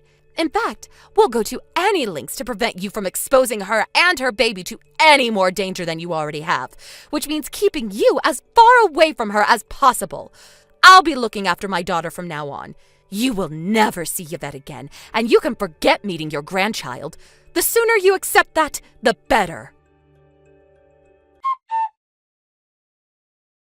Yvette, I owe you an apology. I'm so sorry. Please respond, I'm begging you. I behaved despicably. I'm so sorry for everything I put you through. The more I think about it, the worse I feel. Hi, Ingrid. It's been a while. Yvette, is it really you this time? This isn't Vanessa, is it? No, it's not my mom. It's really me. I'm so pleased you and the baby are okay. My son would have been even angrier than he already is if anything bad happened to either of you. I was so worried. I see. But you weren't worried about me or the baby, were you? You were worried about yourself? Your only concern was that everyone would find out about all the horrible stuff you put me through, wasn't it? Yvette, please. Not you too. Don't be so cold. I'm genuinely, truly sorry from the bottom of my heart. Come on, sweetie. You know I've always been the kind to wear my heart on my sleeve and say exactly what's on my mind, for better or for worse. I understand that it could be argued that some of the advice I gave you was poor, but please understand that I never did any of it with malicious intentions. I only had your best interest at heart. I see. Please, will you make sure Rick and your mother understand that? I don't want everyone getting the wrong idea about me. Us living together had been going so well, after all. Neither of them would listen to a word I had to say. They've made up their minds about me, and there's nothing I can say or do to change that. That's why it's no exaggeration to say you're the only person I've got left to rely on. Please, Yvette, make them see this has all been one big misunderstanding, won't you? For me? I'm so sorry, Ingrid, but I can't do that. Why not? I thought me and you were getting along so well. Did you really think that, though? Did you? Yes, of course I did. You seem to be forgetting that me and Rick didn't even want you to live with us in the first place. The only reason you got your way is because you used your spare key to sneak in with your things when the two of us were out. Yvette, please. Maybe my entry was a little unorthodox, I admit it. But surely if you wanted me gone that badly, you would have said so? The fact that I've been staying with you so long must mean you approved. No, we just gave up in the face of your relentless obstinacy. Exasperation and approval are two completely different things. Besides, you were as nice as pie when my husband was around, so as unwilling as he was at the first, he didn't see any pressing need to get rid of you. Things were different when it was just me and you, though, weren't they? You were horrible. I was? At the slightest hint of trouble, you berated me and compared me to other people who would obviously be so much better at doing whatever it was I happened to be doing. I'd never been spoken to with such venom until I met you. If you thought so, why didn't you just tell me? If I'd have realized I was upsetting you, I would have changed my ways. You're right, I should have. But I was so determined not to make things turn sour between us that I just kept my mouth shut and endured your abuse until my mind and body reached breaking point. I understand that was wrong of me now. I'm sorry, I never meant to hurt you, Yvette. If you said what you said without meaning to hurt me, you're genuinely scary. Because your bullying got about 1,000,000 times worse as soon as Rick went away on his business trip. If you genuinely never meant to hurt me, does that mean you were bullying me without even being conscious of it? If so, you need to go and get your head checked out, because you're disturbed. Are you seriously claiming you didn't realize what you were doing? I was just worried about you. Everything I did out of love for you and the baby. Whoa, you did? Okay, I understand now. Yes! You finally get it? I'm so pleased to hear you say that, sweetie. Thank you. You're the kindest person I've ever met, Yvette. Thank you for understanding why I did what I did. I always knew you'd see sense. If anyone had what it took to be thoughtful and considerate enough to get through this like a mature adult, it was you. Wrong, you seem confused. When I say I understand, I mean I understand that allowing you to continue living with us is no longer an option. Besides, what hope for rehabilitation is there for someone who viciously bullies others completely with no awareness of what they're doing? That's terrifying, and me and Rick aren't prepared to live with someone capable of that. That's why you won't be staying with us anymore. No, wait! Please! If you kick me out, I won't have anywhere else to go! That's not my problem. Clean up your own mess. You're a mature adult after all, right? I did have my husband's inheritance, but it's almost all gone now. Which means there's a little bit left. Great, use it to rent a room and work on getting your life together from there. Obviously, you'll have your work cut out for you, and things will most likely be rough for a while. You're probably gonna have to find a job and actually work for a change too. Yvette, I'm so sorry. I'm so sorry. Wait a second, what exactly are you apologizing for? I thought you never meant to hurt me. Okay, fine. Maybe I did know I was being a little hard on you. But I really mean it when I say just a little. I just wanted to keep you sharp so you'd be in tip-top condition by the time the baby was born, that's all. I didn't believe for 1 second it'd lead you to collapsing by the roadside. Does that mean you were aware you were bullying me? Yes, I'm sorry. I'll never do anything like that again. That's all I wanted to hear, thank you. Does this mean you forgive me? Like hell it does. To the contrary, it means we have absolutely no regrets about kicking you out on the streets now. Because now we know that you knew exactly what you were doing when you forced me to walk all those hours to the store and when you hurled abuse at me. It means that now we can cut you out of our lives without a moment's hesitation, as quickly as we toss a maggot-ridden apple in the trash. Yvette, no! Please don't do this. Please, I'm sorry. Surely you accept I was nice to you most of the time? I didn't do anything horrible until Rick went away on business. I can be like that again. No, even kinder. I swear I'll be the best mother-in-law there ever was. Please just give me one more chance. You think apologizing is going to make up for what you did? What would you have me do? Other than this recent regrettable episode, I was always nice to you, wasn't I? I always smiled, asked how you were, helped you around the house. Can't you see how remorseful I am? Please reconsider. Please find it in your heart to forgive me and give me one more chance. I have a feeling this whole thing has taught me a little bit about what it means to be a mother.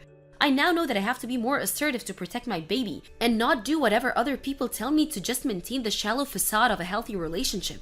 Me, Rick, and the baby are all fine without you, so please leave us alone. We don't need your bullying, and we don't need your advice, and we don't need you. The only thing we need you to do is to disappear into a cold, dark place where you can never hurt anyone ever again, and stay there forever. After terminating the shared living arrangement with my mother-in-law, I gave birth to a healthy baby girl and moved back in with my parents. Ingrid tried desperately to convince us not to give her the boot, but neither me, my husband Rick, or my mom had forgiven her, and we never will. Eventually, she gave up and left. I heard she moved into an apartment in our neighborhood after that. I have no idea how she'll get by on her own from here on out, but to be honest, I don't care. Me and my husband have zero intention of helping her no matter how dire her situation gets. Not only did she use dirty, underhanded tricks to worm her way into our house, but she actually had the nerve to launch a vicious bullying campaign against me as thanks for our kindness. Astonished isn't the word. We begrudgingly acquiesced at the time because she didn't have anywhere else to go, and we had a little sympathy for her. Now, we feel nothing. I'm praying with every fiber of my being she stays the hell away from me and my daughter, now and forever. Not long after giving birth and staying at my parents' place for a little while, me and my daughter Holly moved into a new apartment Rick bought for all of us. Life as a new mom with my kind, caring husband and unbearably cute daughter can be surprisingly hectic and demanding at times, but it's built on a strong foundation of love and warmth, and I'm the happiest I've ever been. I feel nothing but gratitude towards Rick and my mom, who rushed to the rescue as soon as they heard I'd collapsed. Not to mention all of our amazing friends and relatives who showered us with gifts and well wishes when Holly was born. I'm moved to tears when I think of how lucky I am to be surrounded by such amazing, kind people, and I intend on returning the favor and letting them know they're appreciated. Most importantly, I'll never expose my daughter to danger like that ever again. At that time, I thought I could endure it, but I understand now that I was doing it so bad for her. I've never considered myself a strong-willed person, but I hereby make a vow to change for the sake of my daughter. I'll never let anyone push me around like that ever again. My days of putting up with stuff I don't have to put up with from people who have no right to treat me that way are long behind me. I'm moving towards the future with a smile on my face and a sworn duty to my family in my heart. I want to be strong, self-confident, and dependable as my hero, who happens to be a certain special someone in my life. Yep, I'm talking about you, Mom. Thank you for watching. Don't forget to hit the like button and subscribe to the channel. Adrian, where did you go? I don't see Donna around either. Are you with her? I'm heading to the theatre to watch a musical with Mom today. We're also having dinner after the show. There's this new Italian restaurant we want to try in town. Will it be just the two of you? Yes. You don't have time to watch a musical, woman. You have to take care of the old fart. You could have at least said something beforehand. What difference would that make? You still have to stay behind and watch the old fart. Will you stop calling him that? It's really rude to call your own father names. But he is an old fart. Why are you and your mother so mean to him? He's always been such a timid, weak man. He's pathetic. He was never dependable like a man should have been for his family. And now the geezer can't do anything without a caretaker. I'm wondering when his time will finally be up. Adrian, how dare you say anything like that? That is so mean. He didn't choose to be like this. It could happen to you too, you know? If anything is at blame here, it's his illness. Why do you always defend the guy? Let me guess, you two are now close because you have something in common. That's something being useless. You think we're useless? He is a huge burden. And you're not able to give me a child. Wouldn't you agree that a barren wife is simply useless? You've ruined my future plans. For that, I actually am sorry. My mom can't believe we've been married for 5 years and you're still not pregnant. She says I must have married the wrong woman. The only thing you can do to help your family now is to take care of the old fart. I never said that I didn't want to take care of John, nor have I ever considered him to be a burden. He has been nothing but kind to me. I am happy to take care of him if that is what I need to do. He's only nice to you because he is a loner. Because he never had anyone on his side. He's probably excited to finally have a friend who's similar to him. You have no respect for him. He doesn't deserve this kind of treatment. I feel horrible for your father. Why would you?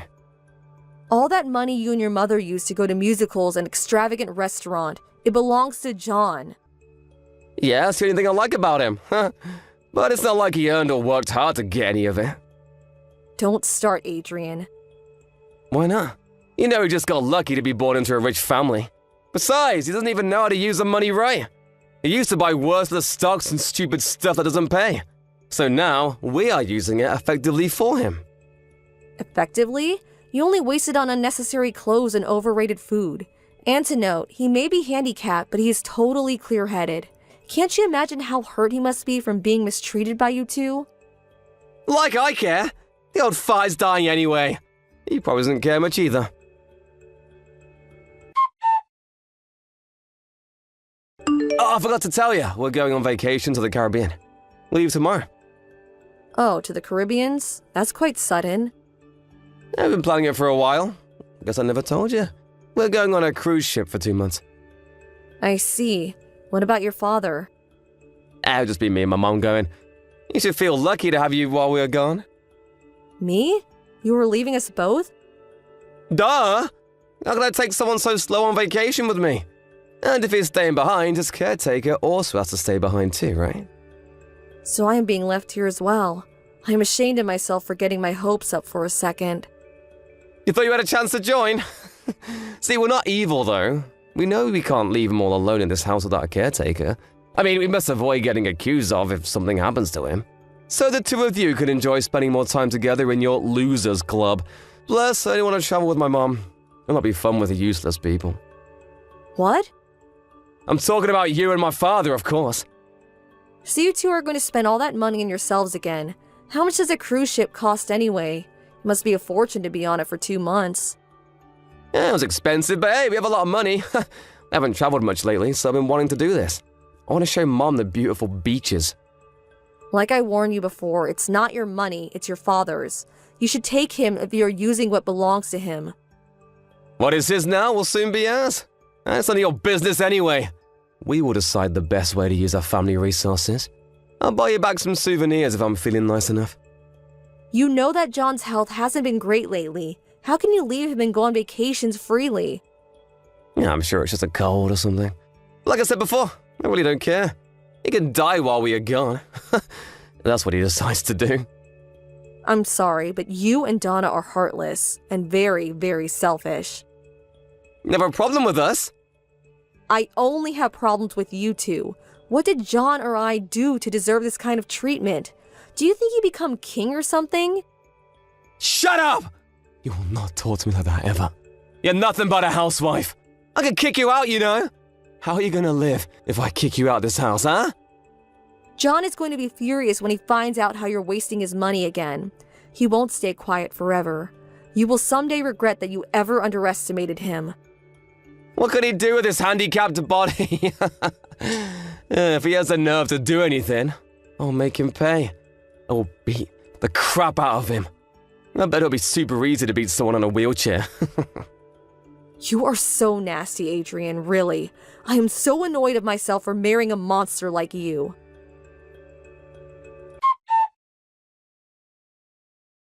Yo, you're home, right? We're heading back from the airport now. You need to prepare us some food because we're hungry. The food on the cruise was amazing. But I miss the good old home-cooked meals. Welcome back. I was beginning to wonder if you guys were ever coming home. You definitely didn't want to. And you know what? I just realized I didn't buy anything for you two. My bad. Totally forgot. Where are you now? Oh, we're on the cab. We'll get home in a few minutes. Both of us are starving. Need to make something quick. You could have let me know earlier. I want to have nice and warm soup. And maybe some roast chicken. Oh, and mashed potatoes on the side. The first thing on your mind is what you want to eat for dinner? You don't want to ask how we've been doing after being away for 2 months. Perhaps ask if John is doing well or not? I don't give a damn about how you two are doing. We're exhausted. I'm telling you to start cooking now. We'll be home in no time. You really are a piece of crap. Your dad should have disowned you much sooner. Watch yourself, woman. You think you own the house now or something, just because we've been gone for 2 months. No, I'm just telling you the truth. Hey, what the hell? Where's my house? Why is everything gone? Welcome home to nothing. You pretty much asked for it. You and Donna are paying for what you have done. What the hell are you talking about? What is going on? I warned you that John would be furious. Just tell me what is going on. My mom can barely stand straight from the shock. Did the old fart do this? The house was taken down and the land sold away. Excuse me, what the hell did you do? It wasn't me. Your dad decided on it and did everything himself. By the way, that's not all. He changed every asset he owns into cash, including his car and stocks. Why would he do that? What the hell is wrong with him? Has he finally lost his mind? He did it as soon as you left. He called his real estate agent, his lawyer, his accountant, everyone who could help. You should have seen how fast things can move in a matter of days. I was ready to move out a week after you started your vacation. Where the hell are you now? I'm back at my parents' for now. Your dad was kind enough to pay for my flight and all. I never gave any permission to do such things. You can't just decide to take down the house. Like I said, your father did, not me. Also, we are getting a divorce. I'm sorry to put this on your plate when you have a lot to worry about, but I'm sure you can handle it. You can't make that decision on your own. Oh, but I did when you left me here with John. He helped me find a good divorce lawyer, you know? Plus, he offered to pay for the fees too. That weak old geezer really did all this to get back at us? He must have gone crazy. I mean, he took his own house down. I can't do this to his own family. You and your mother pulled his trigger, but he said he wanted to do it for me too. That he was ready to beat you up for how you have treated me, but he can't physically, so he's done his style. So that's why he's paying for your lawyer on top of everything else? To punish me? He is ready to testify about how you treated me if it comes down to it. He wants to make sure I win money from you. Oh, and also, he's divorcing your mom. He doesn't want her anymore. He can't just leave her. She is old. How is she gonna live? You tried to kick me out before, didn't you? Isn't it the same thing? I was just threatening you. I was not being serious. Well, like I said, you brought this upon yourselves. You've crossed way too many lines because John never said anything. But you should have realized that he was just being nice to you too. You've woken up the sleeping giant with your arrogance. This is all a joke. He should be thankful that we agreed to live with him. Instead of kicking him out, we took care of him when he became handicapped. He has to be thankful that he got to live in his own house? Honestly, I think it would have been much better for him if he left sooner. At least that way, he could have gotten away from you bullies. Shut up! You don't understand anything. Clearly it's better for old people to stay home. The only reason why you didn't send John to an assisted living is because you didn't want to spend money on it. You were too cheap to use money on him. And that's when you realized that you can use me for free to take care of him. I gave a useless baron a role in the house. You piece of crap! Neither of you will get away with this. Wow, you still think you're better than us, although you don't even have a place to go home to. How pathetic. No matter what he does, I have the right to keep my peace as his heir. Now tell me what that old fart is. I will take everything away from him. He put himself in a high-end assisted living community, and I don't think he has much left. What? He paid what is worth 5 years in assisted living up front. It really is expensive, isn't it? He also told me that most of what could be changed to cash is gone. That can't be. Well, it's his money. He can use it any way he pleases. You really can't do anything about it. And what about my share? Too bad. But I don't think there's any. I mean, there's nothing left to give. Tell me where he is! You think I would tell you so you can go beat him? The facility has been alarmed about you anyway. The guards will follow you to his room if you ever go see him. That son of a bitch! He's only doing what is necessary to protect himself. By the way, you should really consider your attitude. I don't think you fully understand the situation you are in now. Good morning, Kathy. I'm sorry I got a little heated yesterday and said rude things to you. Can we please sit down somewhere and discuss things now that I'm calm? Oh, I don't mind. I'm used to you saying rude things to me. And so is your father. I admit I have been terrible to my dad. Both me and my mother regret the way we have treated you both. Our sincere apologies. Wow, what a change. Do you finally understand? Do you get who has the upper hand now? We do. We have been a bit too selfish about everything.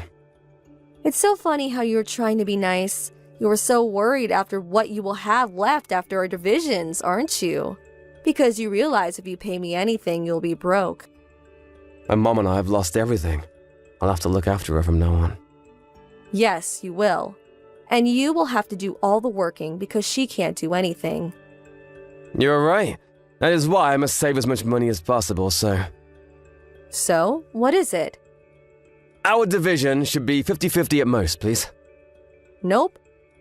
Why? All this time you spent as much as you wanted, however you pleased. Why don't you try to live low-key for once? Kathy, I don't think you understand. We won't be able to get by. My money will be gone in a matter of months. But you have a job, and Donna will have her pension money. Surely you'll be able to get by as long as you don't splurge. No, it won't be enough. How do you expect my mother to suddenly live low-key after all these years? Are you still dreaming? You people don't have any other choice. No matter how hard Donna cries, she cannot live the way she has before. She needs to understand that things have changed. But... And that she is also a significant part of the reason why things have changed. And to be clear, you can't live the same way as before either. You should have gotten a higher paying job when you could, Adrian. Too bad you were never serious about your career, because you were too dependent on your father's money. I never imagined my dad would do anything like this. I mean, who would ever? Take down the house, sell everything? All because he wanted to get back at his own son and wife? He was determined. He said he only had bad memories in that house. But I know deep down, he was sad to destroy something he originally built for his family. I understand he was mad at us, but he has gone too far. Well, he must be holding a serious grudge. Honestly, I thought he was going a bit overboard too at first, but now, I think you two got what you deserved. I've only lived with you and Donna for 5 years, but John has been tolerating you two for decades. It's quite scary to piss off someone you assume to be gentle, isn't it?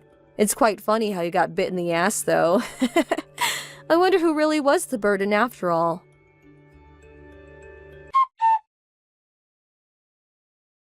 Our lawyers handled the meetings towards divorce after that. I was able to prove Adrian mistreating me with the help from John, so I was able to win a significant amount of divisions. Adrian was left with very little money to take care of himself and his mother. He didn't fight for it in the end, under the condition that I refrained from suing him for emotional distress, which I had originally planned. I agreed because I figured I felt that I had gotten enough revenge. By the way, Donna and John's divorce was basically the same case, with Donna winning very little money from him due to her mistreatment of John. Both John and I were very happy about the outcome. I guess John's payback was not enough to really change the two though, because even after the whole thing, Adrian and Donna couldn't stop living the way they used to. Donna, having no sense of what it means to live low-key, kept spending the same way as before, dining out at expensive restaurants and buying herself unnecessary clothes. Adrian wasn't any better, spending money at the casino in hopes of winning, which of course never happened. They were in debt before they even realized, and Adrian had to borrow money from friends and family to pay it off. He had trouble paying any of his friends back, which left him friendless. Soon after, I returned to my hometown. I began dating an old schoolmate. He helped me gain confidence in myself again, and we got married shortly after. I was very thankful for John for helping me get back on my feet so that I could start a new life. I made sure I visited John at least once a year after my divorce from Adrian. But he quietly passed away 5 years later, as if he knew that he'd only need to pay the facility for 5 years' worth. He never told me he was fighting cancer for the last 2 years of his life. I bet he fought to live exactly 5 years, so that Adrian couldn't try to get the leftover money back from this facility in case he died earlier. I guess his grudge was just that deep. I still feel bad that he had to go through what I consider as abuse from his own family, but also glad that I was there for him in his final years. He seemed quite satisfied and entertained that he got his payback time. Too bad Adrian and Donna had to learn that it's a better idea not to wake a sleeping giant. Janice, I just picked up Millie like you asked me to. She's in my room finishing her homework right now. Thanks, Nancy. If only I didn't have my part-time job, I would have went to pick her up myself. Sorry, I'm depending on you too much. No, sis, I understand. I'm off today, and I have plenty of free time. So, don't worry too much about it. Thanks so much. I'll go pick her up after I finish my work. I think it's going to take me a few hours, so can you look after her? No problem. Millie is a really good girl. You can always depend on me. I can't thank you enough, Nancy. You've been so nice to me, but look at me. I haven't been able to do anything in return. Don't worry. I know you're busy. I bet Millie also understands about your work. It's already been a year since I remarried your brother, but Millie and I are not really close yet, to be honest. Really? Sadly, yes. I suddenly became a mother of an elementary school child, and I don't know how to treat her as my daughter. You look like a great mother to me. I think you're worrying too much. Thanks. That makes me feel confident. But you know, we're not blood related. To be honest, I started my part-time job to escape reality. I'm being selfish, depending on you to look after her. I completely understand. I know it feels awkward without a blood relation. Don't worry about me, okay? I like to spend time with Millie. You're a great aunt, Nancy. I really admire your personality. You're straightforward and honest. I want to be just like you. It's just who I am. I tend to act before I think. There's nothing about me to admire, Janice. No. I want to act before I think like you. I know I should take more action for the better, and to stop escaping reality, ignoring the problems I face. I guess it's my personality. I can't help but think too much. I don't know what's the best action to take. I don't know how much of a help I can be because I've never been in your position. But I think the fact that you think too much shows how much you care for Millie. Me? Really? Even though you're not blood related, you care for Millie. Like her real mother. It might take some time to bond with Millie, but I think you'll be a great mother. I bet Millie also feels the same. I hope so. I'm sorry. I feel like I talk too much. No, it's fine. I'm always here for you, Janice. So, don't think too much, okay? I think it's hard sometimes to talk about these matters with my brother.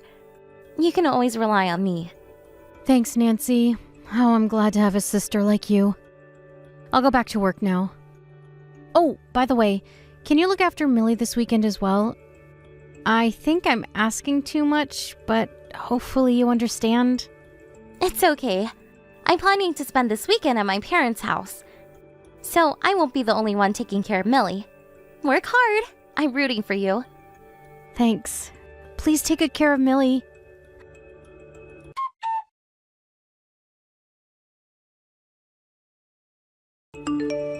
Hello, Nancy. How's Millie?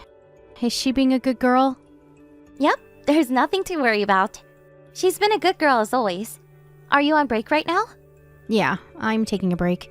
I've not been able to look after Millie recently, so it makes me worry that she might be making a fuss about it. Don't worry. Millie really looks mature for her age. She's a very responsible girl. I guess it's because both my husband and I are busy with work. We don't have enough time to take care of her. I guess she matured early. Yeah, you're really busy with work. And my brother's also a workaholic. Thanks for supporting my brother, Janice. I know he's working hard to support our living. I'm the one who's thankful for your brother, Nancy. But my brother's not that young anymore. I personally think he should take some time off.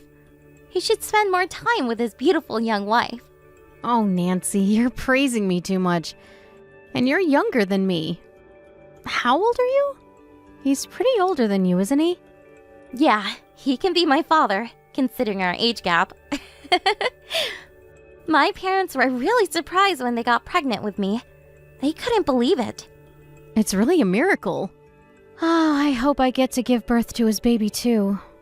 I'm not rushing or anything, but in the future, I wish I get pregnant. Millie's gonna be a big sister then! You're about the same age as me, so I think you're perfectly capable to give birth.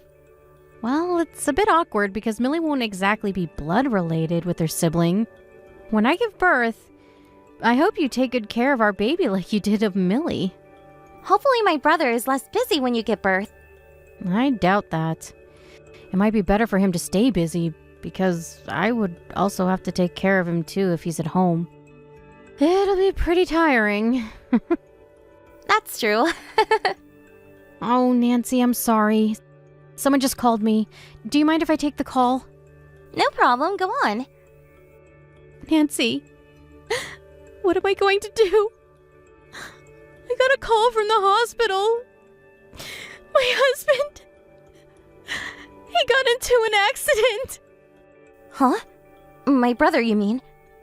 Someone nearby called the ambulance, and now he's at the hospital. They just told me to come to the hospital as soon as possible. Should I go? But I still have work to complete. My break will be over in a few minutes. And you've been looking after Millie for me. I have to go pick her up. They'll understand if you tell them what's going on. It's an emergency. I'll look after Millie, so don't worry. Go and check your husband quick. It's an emergency. Don't worry about us. Okay. I'm sorry. I think I panicked because it was all so sudden. I get it. You should get to the hospital as soon as possible. Don't worry too much about your work for now. You should check on my brother and hope for the best. That's true. Thanks, Nancy.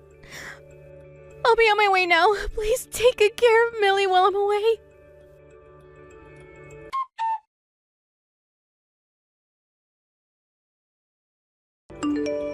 Hi, Janice. How are you doing?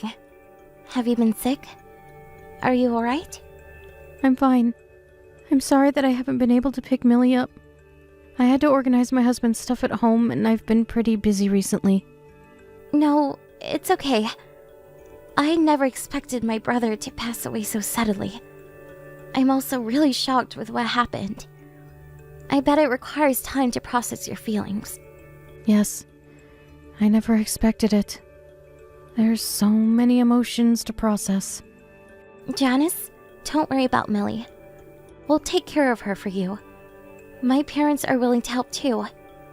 We'll be sure to take good care of her. I know you're sad, but don't get too depressed, okay? Thanks for your consideration. I hope you take good care of her. I bet she's also trying to process the fact that she lost her father and mother at the same time. She'll feel better as the time passes. Huh? What do you mean? You're her mother. You're still alive. She hasn't lost her mother. I thought you said you would look after Millie. So I'm gonna ask you to look after her for the rest of your life. I'm gonna get remarried soon. I'll give her to you. Wait a minute. What are you saying? You're getting remarried? And what did you just say about Millie? You don't make any sense. Why? Millie's not my real daughter. We're not blood related. So why would I have to look after her now that her father's passed away and there's no connection between us? I don't need a daughter who's not even blood related when I get remarried. Janice, you really don't make sense. Your husband just passed away a few weeks ago. We just had his funeral the other day. Are you already getting remarried? Nancy, did you really think I loved your brother?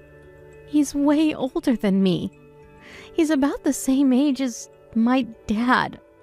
How can I love someone so old?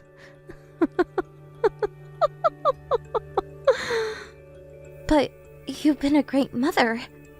And you were also a great wife supporting my brother all the time. Have you been acting? Oh, not really. I was always considerate of him. I'm not gonna inherit more than $500 million. Did you know that, Nancy? Inherit? So what? That's no big deal. It's a big deal. I married him so that I can inherit all of his money. I've been acting to be his ideal wife, waiting for this day. You got to be kidding. It's true that my brother is older than you, but he's still in his 40s. If he didn't get into an accident, he wouldn't have passed away so young. Exactly. I also thought our marriage would last longer. So remarrying was never part of my plan. I thought I would have broken up with my boyfriend by the time my husband died. Janice? Does that mean you've been cheating on him? I thought you were busy with work. Did you even have time to have an affair with someone else? Do you really think I would work when my husband is so rich? That was all a lie. I had to ask you to look after Millie while I spent time with my boyfriend. My part-time job was a lie to make you look after her. I can't believe it. So you've been seeing your boyfriend. Well, I took care of Millie. Yep. You've been a great sister-in-law, Nancy. It was really easy to maintain my relationship. Thanks for your help. Janice! How can you do this to us? That's totally unforgivable. How can you betray your husband and your daughter like this? I think I've been a great wife and mother. My husband never realized I was cheating on him until he died. That proves how much of a good wife I have been to him. How about Millie? How would she feel if you left her? Her father just passed. I don't care. She's not my problem. I'm not a real mother. To be honest, I've never taken care of her at home. She won't even realize I left her. You never planned to become her mother. I doubt you've ever thought Millie as your daughter. It was easy to hide my affair because your brother was always busy with work. And I was really lucky that he passed away so early. Thanks to his death, I can even remarry my boyfriend. I guess he existed just to marry me and leave me all of his money. You're a terrible person. I feel so stupid believing you all this time. Well, it's your fault you believed in me. Don't blame everything on me. You're annoying. It's too late to get angry anyways. What do you mean? I already sold the house. And I got rid of all his stuff that would make me money. I'm getting ready to remarry my boyfriend. How come you've done all of this already? Now I'm preparing to inherit his money. The partner is granted with the most inheritance rights. I guess I'll inherit all of his money as his wife. So there's nothing I should be worried about, though. You're no longer the Janice we knew. The perfect wife and mother never existed, Nancy. Well, after the inheritance process is over, we'll be back to being strangers. So just forget about me. Goodbye, my ex-sister-in-law.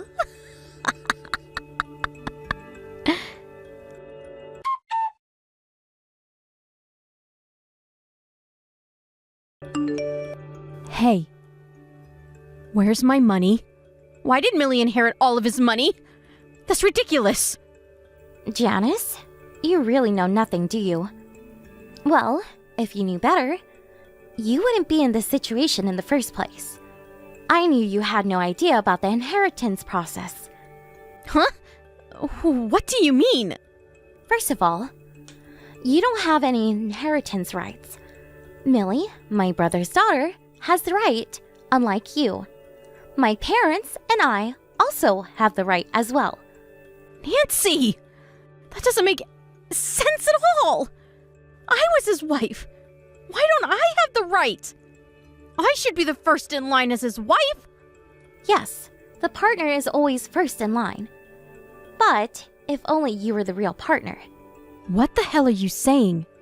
I'm his real partner, so it doesn't make any sense. Do you understand what I'm saying?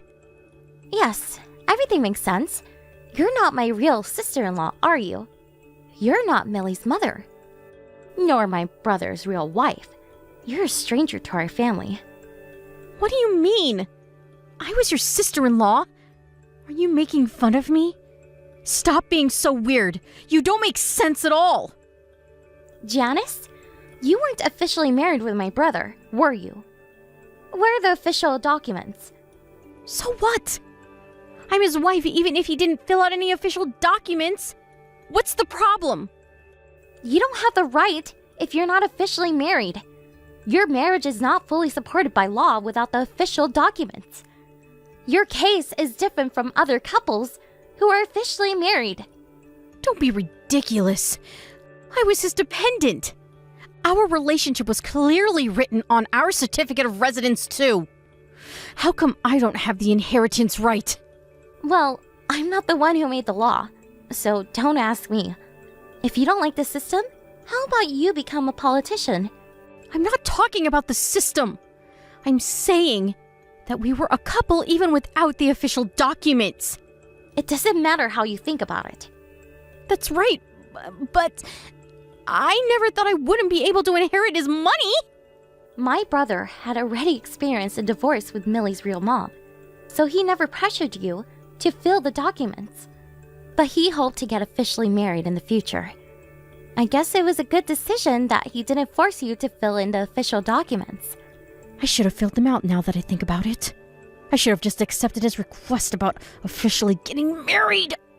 Let me guess. You didn't want your last name to change. You're afraid that your boyfriend might find out if you officially got married. You haven't told him about being in a relationship with my brother. Am I right? You really planned this out, huh? How smart of you. Huh? Why do you know all of this? I did some research about your boyfriend. He sounded really surprised when I told him that you were cheating on him. What did he say? Is he gonna break up with me? Not only that he's gonna break up with you, he agreed to pay compensation money. He said he was sorry, although he wasn't aware that he was being cheated on. He said he wanted to do something for Millie. We could always sue you, Janice. Stop being ridiculous. Did he just dump me for his self-satisfaction? I even sold my house to remarry him. You're the one who's being ridiculous. Do you know how selfish you've been? Do you understand how much trouble you cause the people around you? My brother, Millie, your boyfriend, they're all victims. You're not in the position to complain. Okay, our conversation is not taking us anywhere. I am gonna take custody of Millie. I'm her mother. You can't stop me. Did you understand what I told you earlier? You're not married to my brother, so you can't take custody of his daughter. You're a stranger. What am I supposed to do now? I have no money, no house, no one to remarry. Oh, I can't make a living. Well, good luck. I don't think I can help a stranger. Do something about it on your own. I was your sister-in-law. I've been kind to you all this time. Can't you do something in return? I always thought you were my sister-in-law. We weren't blood related, but you were definitely a good sister to me. Then, can't you help me out? We used to be sisters. Remember? But you ruined our relationships, Janice. We're back to being strangers now. Don't say that! Please help me! Please! I don't think I can. I'm busy taking care of my brother's daughter. Goodbye, my ex-sister-in-law.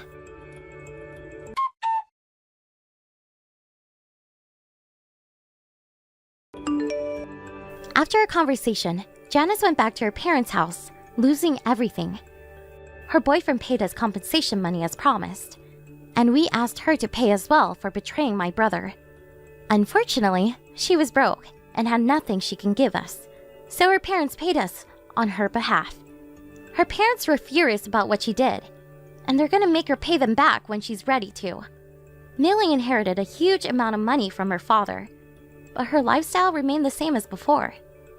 She never thought Janice as her mother, and rarely interacted with her at home, so the disappearance of Janice from her life didn't have much effect on her. But the death of her father is a different story. She's been having a hard time trying to overcome the shock and sadness. She now lives with us at my parents' house, but it's going to take her some time to get back to her usual energetic self. Millie does have a lot of money, but money can never bring back her father. I hope she meets someone she can love more than her father in the future. But until then, we'll support her as much as we can, as her family. Connor, I'll be on a business trip at the beginning of next month. Huh? A business trip? I thought you worked from home. Yeah, but I sometimes went out to meet my clients, remember?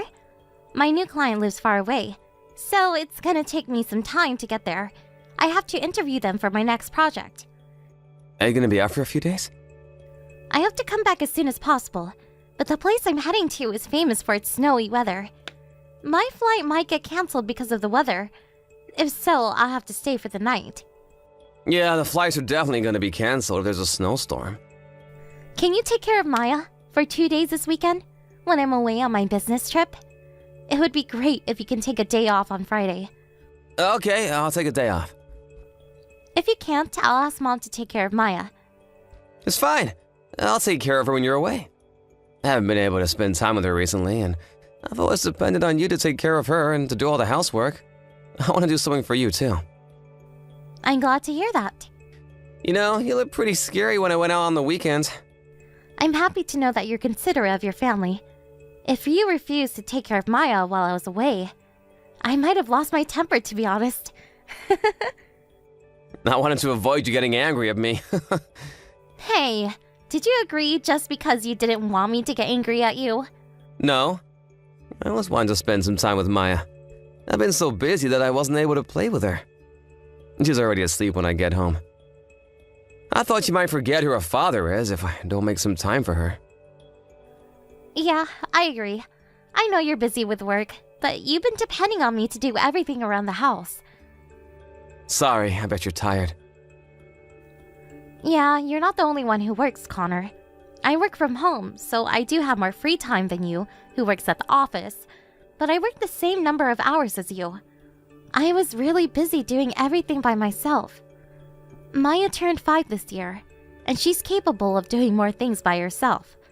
But we also have to be extra careful so she doesn't hurt herself. I'll be more cooperative, Camilla. It's not about cooperation. We're supposed to take care of our child together. That's right. I'm sorry I'm such a bad father. It's not funny. I'm in charge of taking Maya to school and to pick her up. I spend all of my weekends looking after her as well. I don't have any time for myself. For the past few months, I had no free time at all. I'm really sorry. I have an idea. How about you enjoy some free time after you finish your work during your business trip, huh? You can take a few days off. Really? I'm kind of worried though. Why? I promise I'll take good care of Maya. I'm not used to leaving her. I'll probably be too worried to enjoy my trip, so I'll come home as soon as possible. It does depend on the weather though. Come on, you should relax sometimes. I thought you wanted free time. Few hours is enough for me. You could be more selfish, Camilla. But if you say so, I won't force you to. Don't worry about anything, Maya, okay? I'll take good care of her while you're away. Thanks. Make sure to take a day off for me when I'm away, okay?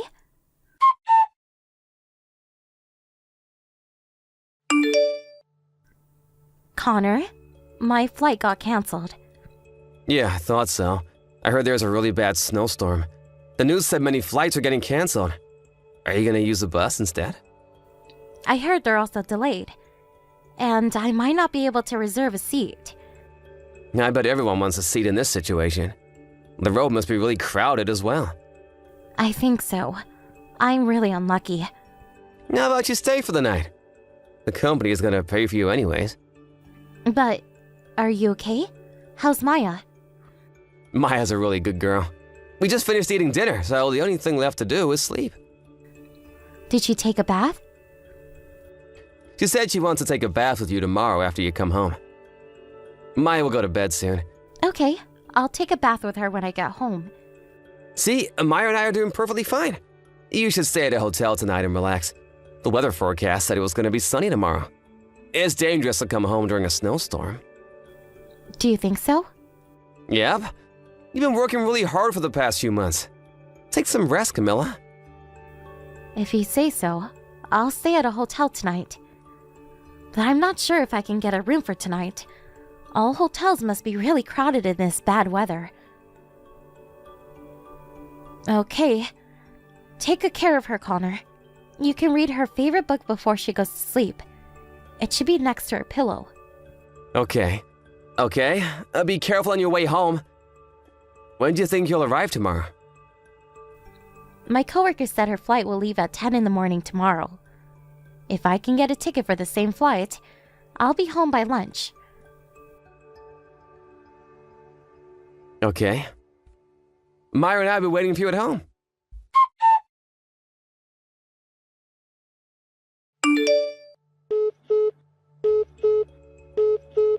Camilla, what do you think you're doing?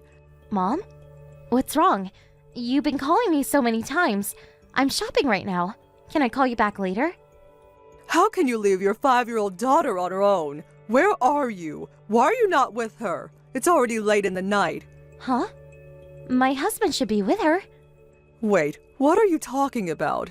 Huh? Maya was alone though. She was wandering around my neighborhood on her own. Huh? Wait a minute. Maya was near your house? How? You live several blocks away. I want to ask you the same exact question. She told me she came to visit us because both her parents were away, but she got lost on her way to our house. Mrs. Johnson living nearby found Maya alone in the neighborhood, so she called me to tell me about it. Why? And where are you now? I'm on my business trip right now. I was supposed to get home tonight, but my flight got canceled because of a snowstorm. I wasn't able to get a seat on the bus as well, so I decided to stay at a hotel for tonight. Was Connor looking after Maya when you were away? Yeah. He told me he took a day off to take care of her. He was at home this morning when I left the house. And he also texted me a few hours ago that he just finished eating dinner with Maya. That's weird. Maya told me she was alone since early afternoon. Huh? She was bored because no one was around and didn't want to eat plain bread for dinner, so she came to visit us. She's eating dinner your father prepared for her right now. Wait, does that mean Connor was never looking after her? Did he leave a 5-year-old kid all alone in the house? I guess. You haven't heard anything from him? Nope, nothing. If he told me about this, I would be furious. It makes me cry just imagining Maya walking to your house all alone. Why is this happening? I can't believe it. I know you're worried, but calm down, okay? Maya is safe now. I know you can't forgive Connor for what he did, but you have to keep your calm. I'm going home. The last bus still hasn't left. I don't know if I can get the tickets, but I'm going to the bus stop. Okay. We'll take care of Maya until you get home, so don't panic and stay calm. Be careful on your way home. Okay. Mom, can you ask Maya if she knows anything about Connor? If she knows anything, can you let me know? Okay, I'll do that. See you later.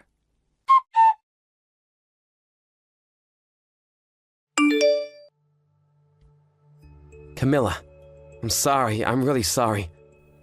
Why are you apologizing? Maya's gone. I can't find her anywhere. Huh? When I woke up, she was already gone. I'm so sorry. I didn't realize her going out. What should I do? Her shoes are gone, and I tried finding her around the house, but she's nowhere to be found. What am I supposed to do? Should I call the police? If you want to, go on. But I think you'll be the one who's gonna be taken away by the police. What are you talking about? Why are you so calm? Your daughter disappeared! It's your fault for not paying attention to her. I was sleeping. How could I pay attention to her when I'm asleep? I was tired from looking after her all day long. You weren't sleeping in our house. Huh? You were out of the house since the afternoon. I'm guessing that you just came home. That doesn't make sense. I saw you, Connor. You were at Arya's, your coworker's house, right? You saw me? Why are you lying to me? You haven't come back home yet. My mom called me yesterday night that she found Maya wandering around her neighborhood. What? She was bored, staying in the house alone, so she came to visit her grandparents. She told me she had been alone since the afternoon. What do you think you're doing? No. I was always at home yesterday. I got sleepy early in the night yesterday and I had a really good night's sleep till this morning. Then why did Maya tell my mom that she was all alone? She's still 5, Camilla. She still makes mistakes when she talks. Maya, who's still 5, was found all alone not in our neighborhood, but in my mom's neighborhood, which is several blocks away. Do you understand how dangerous that is? And it was also snowing yesterday. She might have gotten in an accident. I'm sorry I didn't realize she left, but I was really at home yesterday, believe me. After Mom called me, I used the bus to get back home. It was pretty late when I got back, maybe around 1 o'clock in the night, and you weren't at home. Oh, I went to the convenience store around midnight. You should have realized then that Maya wasn't in the house if you were really at home. Stop lying to me, Connor. I tried locating you using the GPS in your phone. Huh? GPS? You installed a GPS in my phone without telling me? We shared each other's location that we'll be able to find our phone when we lost it. Do you remember that? Oh, right. And I found your car parked in front of your coworker's apartment. My dad and I waited for you to come out of her room in the morning, and we caught you leaving her room this morning. We have photos as proof. I'm really sorry. Stop making excuses, all right? Yes, I promise I won't. I'm sorry. Then leave the house by the end of this month and sign the divorce papers for me. Huh? Are we getting divorced? Of course. Wait a minute. Arya and I are just really good friends. We never had romantic feelings for each other. But Arya said she had an affair with you. After you left her room, we went to visit her, so I know everything. And she also agreed to pay for compensation. She apologized to me crying. She knew you were married. You have to be joking. No, I'm not. Our divorce is not official yet. But I have all the audio recorded as proof. Camilla, I'm really sorry. I admit that we had an affair, but I was never serious about her. So what? You think you would be forgiven if you weren't serious? No, but you admire the most important things in my life.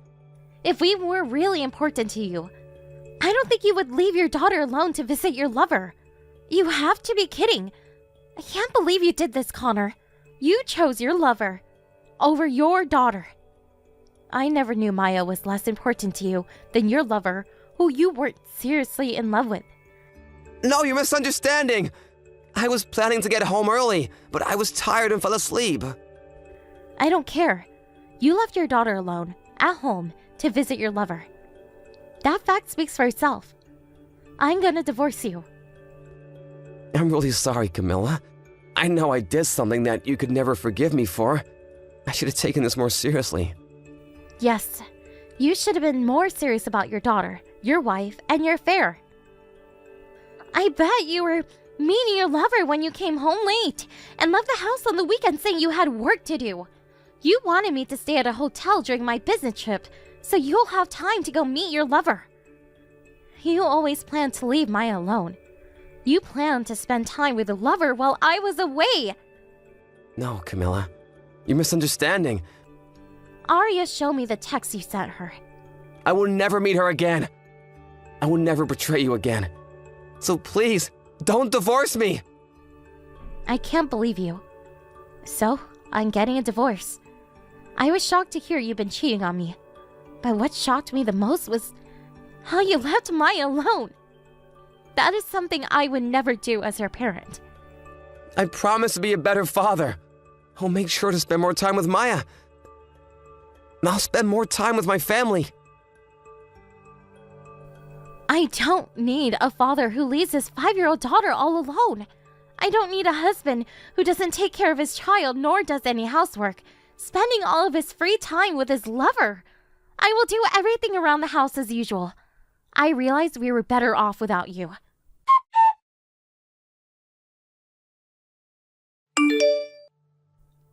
After I found out about his affair, we talked about our divorce and custody of our daughter with both of our parents.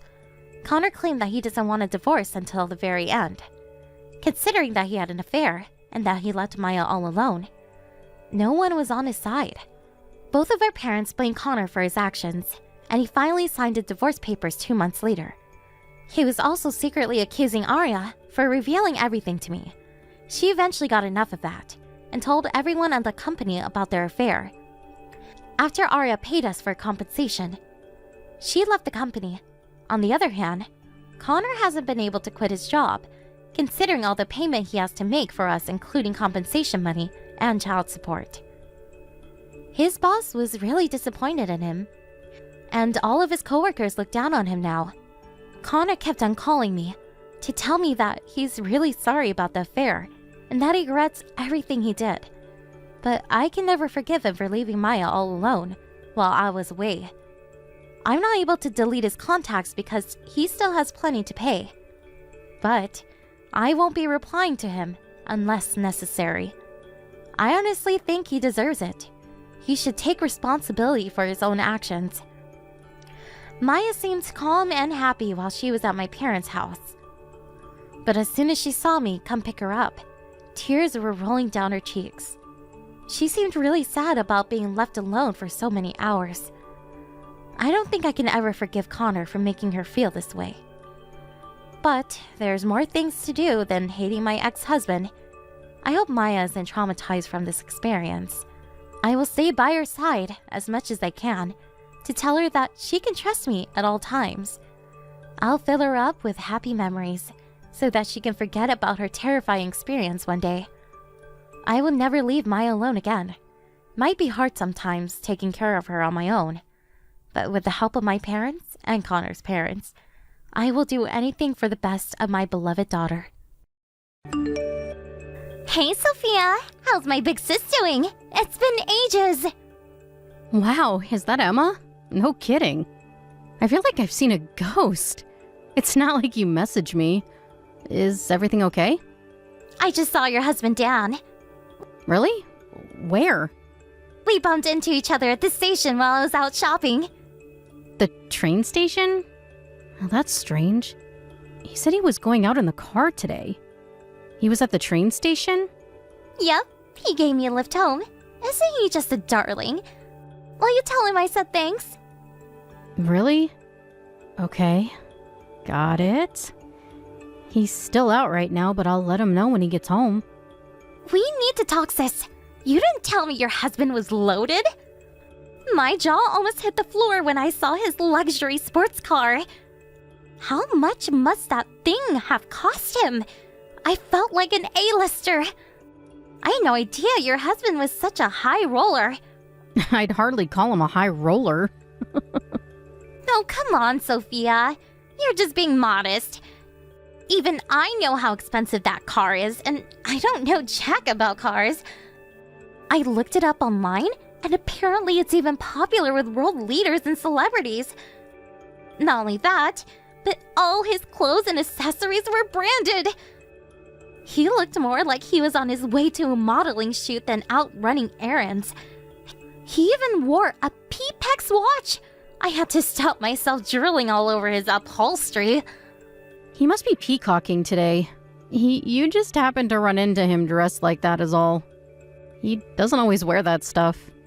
Even still, most people wouldn't be able to afford a single one of those things. And yet there he was, kitted out in a tailored suit and pranced from head to toe. I had no idea he was so rich. He's really not. You can drop the act now. I know he's a top exec at a major global company. Huh? He told you that? Why didn't you tell me? I knew he worked for a major company. But you never told me he was a top exec or this freaking loaded. It didn't really seem appropriate to go discussing my husband's salary with you. You might be my sister, but that's private information. Besides, it would have probably sounded like I was bragging. You're right, 'cause he's loaded. But I feel like I see you in a different light now. You backed yourself a keeper there, sis. How the hell did you do it? It's not like I'm with him for his money or anything. Besides, he's the one who came onto me. I didn't really do anything. Saying I bagged him is putting it a bit strongly. Wow, really? I wonder what he sees in you. Who knows? He said it was love at first sight, so I guess he thinks I'm pretty? No way. You have got to be kidding me. You? Pretty? Now I've heard it all. I was always a better looking sister. Oh, look. It's barely been a few minutes and you already reminded me of why we never speak. I see you're just as shallow, materialistic, and unpleasant as you ever were, Emma. Okay, fine. I deserve that. Let me rephrase. It's not that you're not pretty, but you are unfriendly. You give off those scary don't approach me vibes. Guys probably find you hard to engage with because you seem so cold and hostile. Thanks for your opinion, Emma, but I never asked for it. Besides, there are all sorts of guys out there. And I can assure you, there are plenty out there who don't find me hard to approach at all. There were tons of guys who prefer girls like me. You seem to think you're God's gift to men. But I promise you, your whole ditzy airhead thing doesn't float everyone's boat. There are just as many guys who'd sooner have nothing to do with you. You sure? I know, sis. I think a guy would have to be blind not to want me. Men are simple creatures, and I know just how to push their buttons. You really are mind-blowingly confident, huh? Where do these ungodly levels of inexplicable self-assuredness even come from? That's easy. I know I'm hot stuff, because I'm a hit with the guys, and I always have been. If you spent your entire life getting hit on by guys and being told you're gorgeous, cute, pretty, and amazing every 5 minutes, you'd be confident too. Whatever. Anyway, forget all that. The reason I messaged you today is because I want you to introduce me to some of your husband's pals. Ideally, they should be as rich as him, or richer. He must rub shoulders with the upper crust if he can afford to drive a car like that. I'm not sure if there's anyone I can introduce you to. Dan doesn't have that many friends. He's a private guy and keeps to himself. Like a lone wolf? God, that's such a turn on. I wouldn't call him a lone wolf. He's just shy and introverted. The few friends he does have are already married, or already have girlfriends. I honestly can't think of a single person I could introduce you to. Surely he must have at least one friend who'd be open to an affair. Or someone whose relationship's on the rocks and seems ready to break up at any minute? Ah, that'd be perfect! I could sweep in and make my move when they're vulnerable. Hey sis, mind if I come over to your house sometime soon? I want to ask Dan directly if he'll introduce me to some of his friends. There's a chance you don't know them at all, right? My Mr. Right could be out there waiting for me as we speak. Sure, you're welcome to come over. I'll be in touch when my schedule's open. Thanks, sis! I gotta say, I'm really surprised. I never thought you'd be this interested in my husband. You didn't seem to care at all when we got married. Why would I? Who you got married to had nothing to do with me. Especially since I was convinced you'd pick some run-of-the-mill cubicle slave. Ugh, why must you be this way, Emma? You really haven't changed at all. But I changed my mind. I'm gonna make more of an effort to get along with your hubby from now on. I'm counting on you for the introduction. Rack your brains, cause I want the highest spec guy you can find.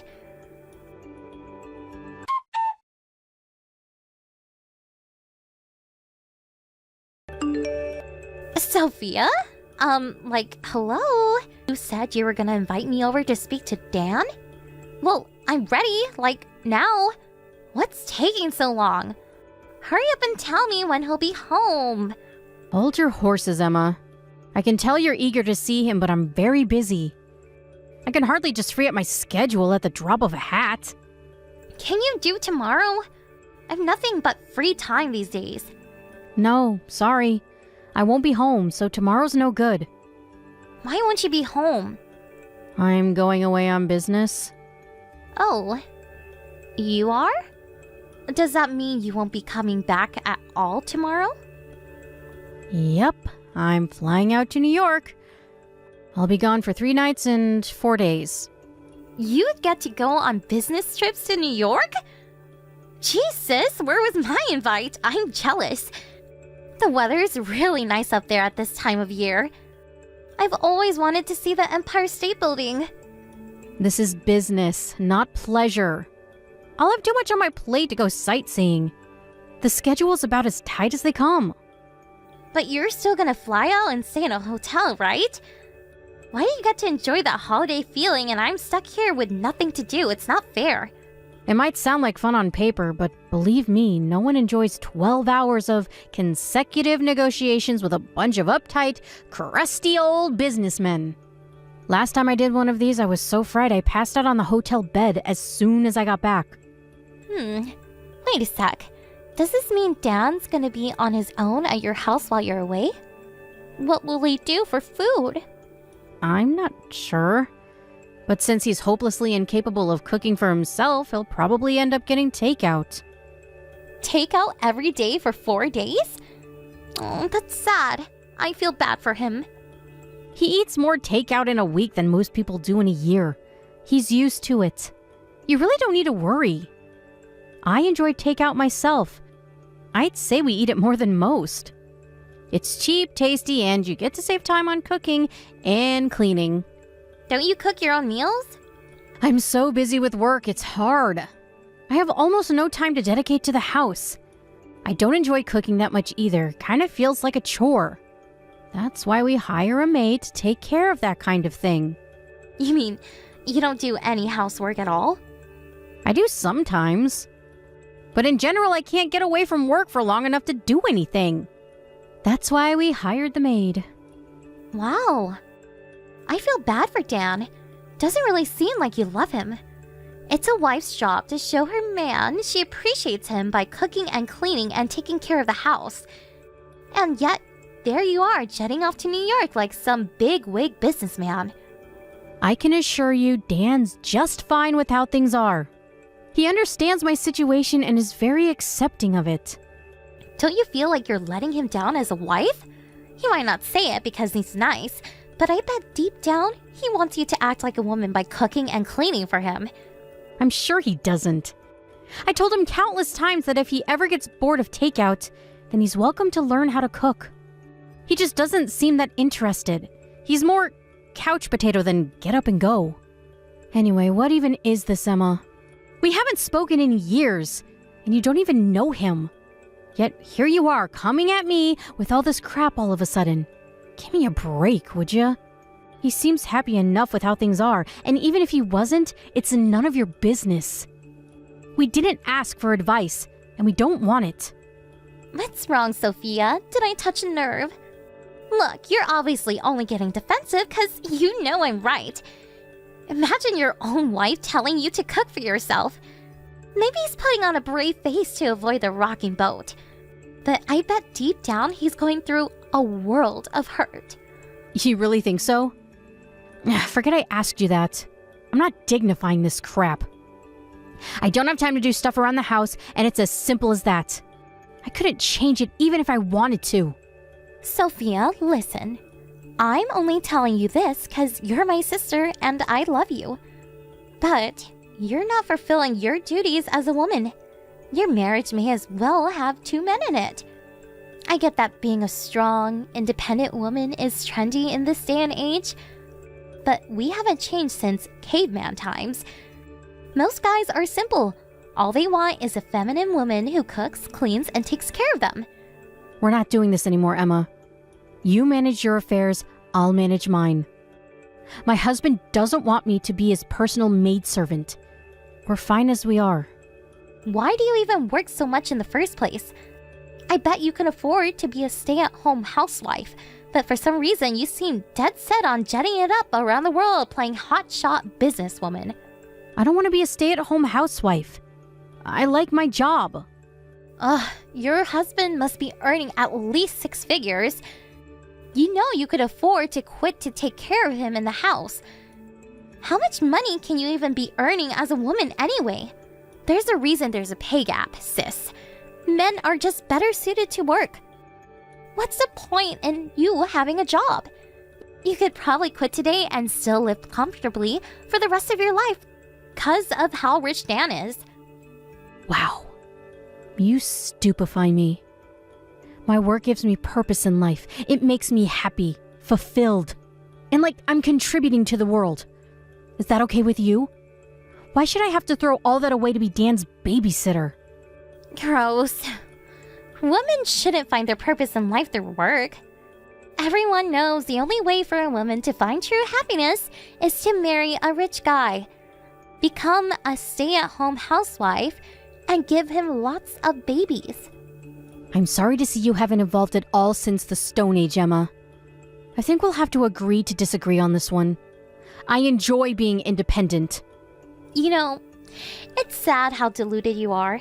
You probably think your company needs you. But something tells me they wouldn't even notice if you randomly stopped showing up one day. Everyone knows female employees are useless. The only reason there are so many of you these days is because all of these dumb feminist quotas. If you had to get by on merit like the guys do, you probably wouldn't have a job. I really couldn't disagree more. But the real question here is, do I really want to get dragged into this kind of discussion? A great man once said, the amount of energy needed to refute bullshit is an order of magnitude bigger than that needed to produce it. And I'm inclined to agree. It's cool, sis. You can bury your head in the sand if you like. But I'ma carry on educating you all the same, because I'm nice like that. Think about it. Any employer who takes on a woman, now there's a good chance she'll go on maternity leave at some point.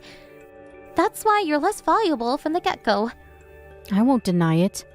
There probably are some companies who think like that. But the world is moving forward and things are changing. My company couldn't be more different. So, let me get this straight.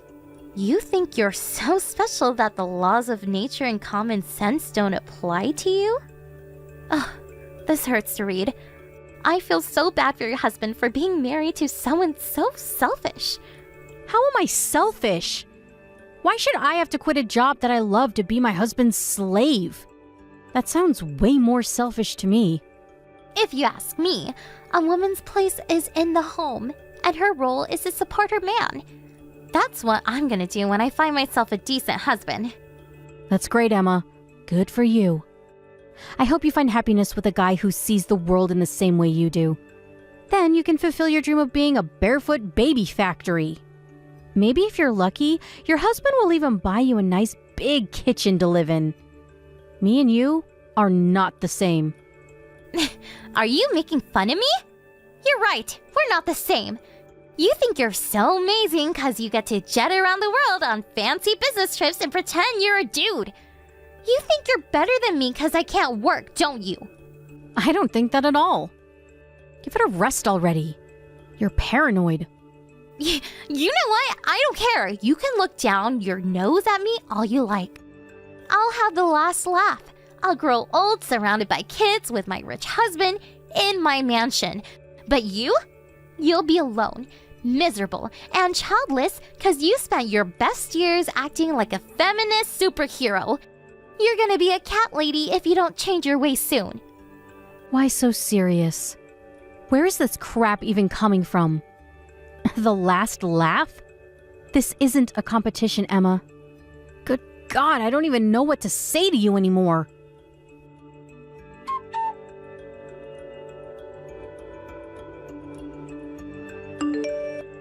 Sophia, how's work? It's going great. I'll make it back from my business trip on schedule at this rate. So you're gonna be home tomorrow? Yep. As long as nothing unexpected happens. I see. That's a shame. Don't bother coming back. Huh? Why would you say that? 'Cause you don't have a home to come back to.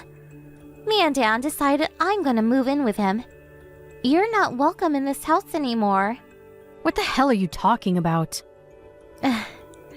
You still don't get it? Let me spell it out. Your husband belongs to me now. I still don't understand why you'd think that. Are you gonna explain or not?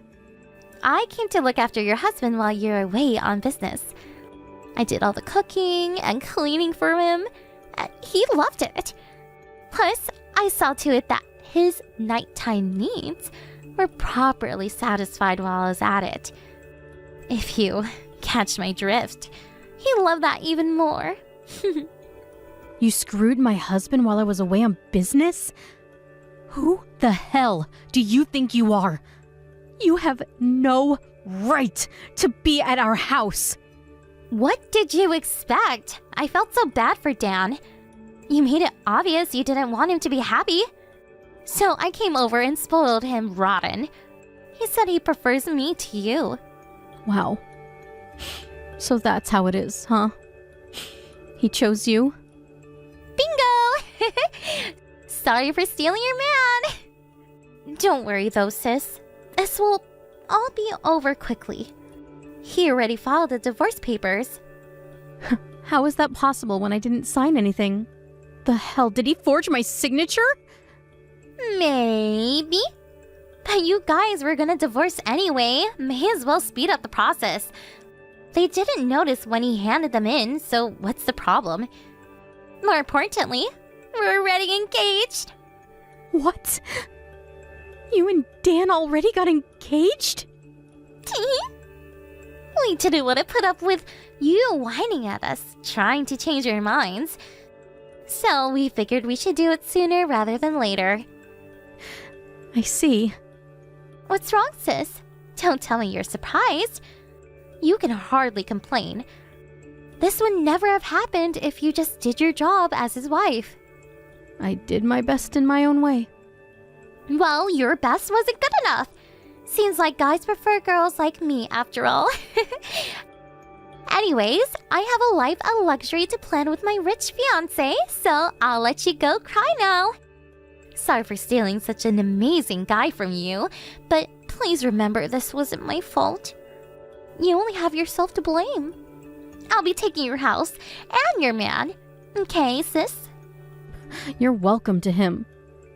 But you should know he's unemployed. Huh? Unemployed? What do you mean? I mean, my husband doesn't have a job. What are you talking about? He told me he's a top exec at a major global company. I get it. This is some kind of desperate ploy to try and get him back, isn't it? I'm sorry to have to be the one to break this to you, but he lied. Huh? Lied about what? Sure. He did used to work for a major global company, but he got fired 2 years ago when he punched his boss in the face for refusing to give him a pay raise. He's been jobless ever since. Lies, you're lying. Liar, liar, pants on fire. I know you're lying, because he wouldn't be able to afford his sports car or all those fancy clothes if he didn't have a job. There's a very simple explanation for that. I paid for them. What? No way. The luxury sports car, the tailored suits, the branded accessories. He rocks a freaking P-Pax watch, for crying out loud. You're saying you bought him all that stuff? Some of it is from back when he had a job, so I can't say I bought him everything. But he's not the one who's a top executive at a major global company. I am. He was living it large on my paycheck. That's all. I can't believe. I don't believe you for 1 second.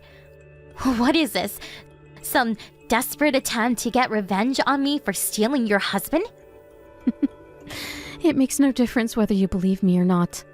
But I think you'll find out for yourself how poor he is before long. He won't even be able to afford the rent without me. That shouldn't matter though. He has you to take care of him now. Right? You're just gonna be his babysitter. You're gonna be paying all of his bills and living expenses on top of it. Sure, maybe it is a little more than you bargained for. But I think you'll be fine. You are super committed to being the perfect wife after all. Why would he lie to me? If he doesn't have a job, he should have just told me.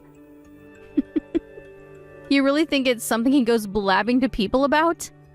His pride wouldn't be able to handle it. He told me never to tell anyone, no matter what. He might be at rock bottom with barely a cent to his name. But it was of utmost importance to him that people still thought he had lots of money. Does that mean he tricked me? It's only natural he wanted to show off even more in the presence of a pretty girl. I'm sure the lie got inflated to epic proportions for your sake. How many extra sports cars did he tell you were out for repair at the garage? To tell you the truth, I was getting sick and tired of keeping up the facade. But I knew that if I suggested we start telling people the truth, he might lose it again. So I didn't bother.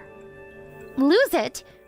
Last time I told him I felt uncomfortable about lying to literally everyone we know. He completely flew off the handle. It's like he was possessed by a demon. I've never seen him so angry. He trashed pretty much the entire house while screaming, "I am not poor." The aftermath was unbelievable. It was like a hurricane had hit us. Ever since then, I kept quiet and went along with the lie because I didn't want any more trouble. What the hell? He flips out like that when you tell him something he doesn't want to hear? Exactly. That's why I found it so hard to raise the issue of divorce. I've wanted out for a long time now, but I was terrified of what he might do. To tell you the truth, I felt trapped. I can't tell you how grateful I am for you taking such a vile man out of my hands. You even took care of the divorce for me. You're the best, sis.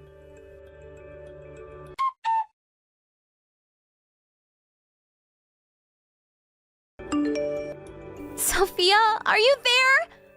I just tried to ask Dan about him being unemployed, but the moment I did, he called me a traitor and tried to do a flying kick on me. Luckily, I was able to touch it and hightail it out of their house. But what the hell is wrong with this guy? He's insane! I hate to say I told you so, but this is your fault for not listening to me. I saw this coming from a mile off. Where are you? Why didn't you come home yet? I must have tried calling you over 50 times. Surely your business trip is over by now. You told me not to come back to the house. Did you forget? You told me I'm not welcome there anymore. Did you forget that too? Fine, I take it all back. I didn't mean that stuff. You can have Dan back. I don't want him anymore. I can't live in this house with him. He's dangerous. I'll pass, thanks. I don't want him either. Besides, didn't you guys very kindly file for our divorce? That makes us strangers now. He's not my problem anymore. Fine, I'll divorce him then. You're free to do as you please. I'd be surprised if he went along with it willingly, though. Whatever. I'll just forget his signature like we did before. I don't need his permission, and I'm not freaking asking for it if it means him flying across the room at me like a deranged ninja again. This is scary. I want out. It's amazing how casually you talk about faking signatures. You do know that's illegal, right?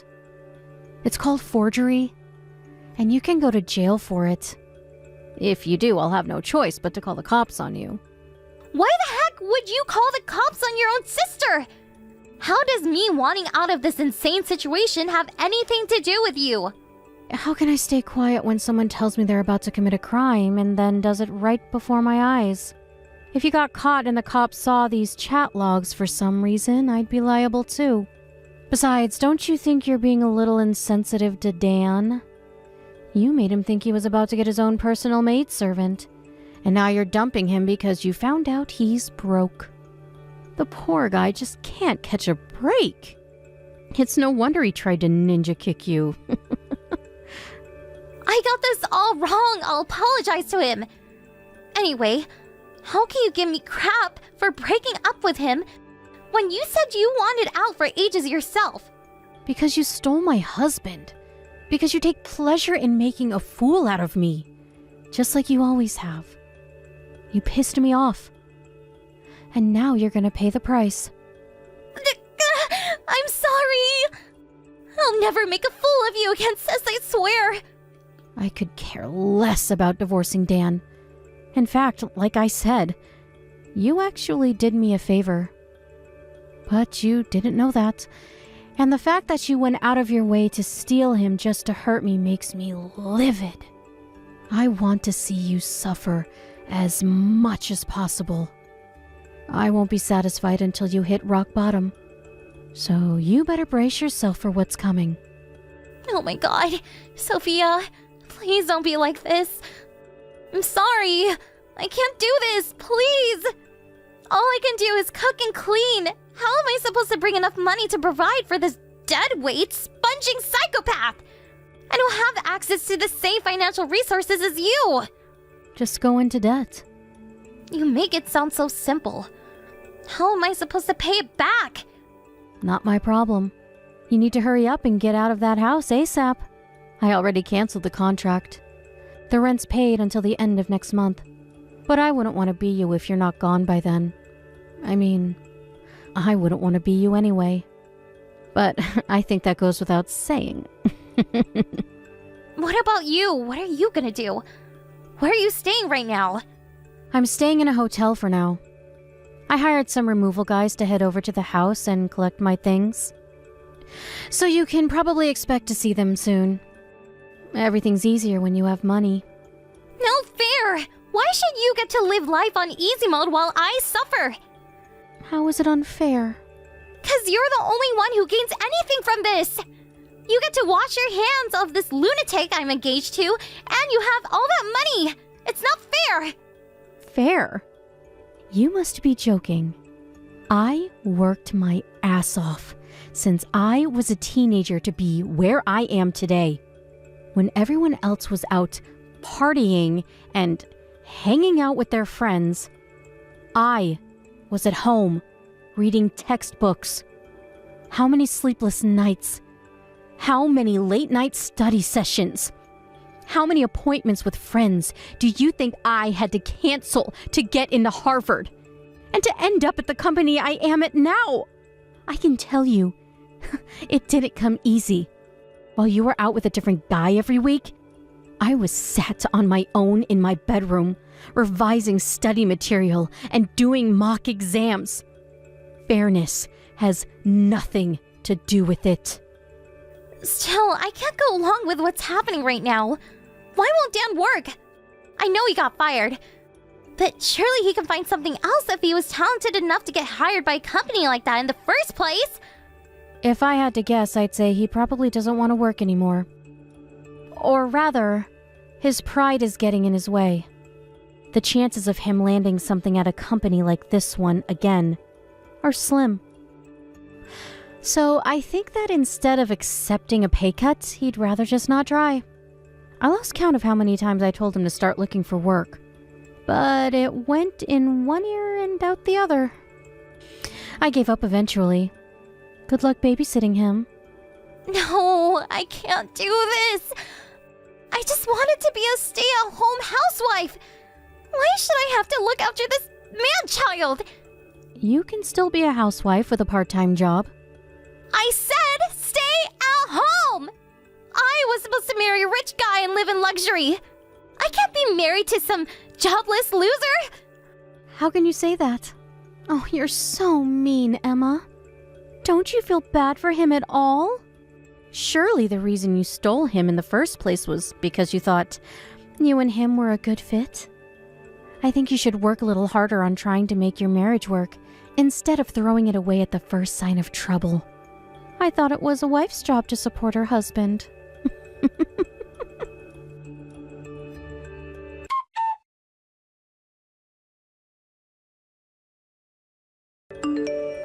I gladly turned a blind eye to the forging of our divorce papers and let it go through unhindered. I never went back to the house after that. Finally free from my mentally unstable ex-husband, I immediately moved into a fancy new apartment and started enjoying my new stress-free single life. However, Dan was less accepting of the situation and he tried contacting me countless times. The calls always came from different numbers, which made them hard to block, so eventually I changed my number to be rid of him once and for all. My sister may have tricked him into divorcing me, but no matter how hard she tries, she'll never make as much money as I do. Sure, she can do housework, but Dan doesn't need a maid. He needs someone who can pay the rent and put food on the table. And a shrink, of course. Without me, he doesn't have a hope in hell's chance of maintaining his old life of luxury. Actually, forget extravagance.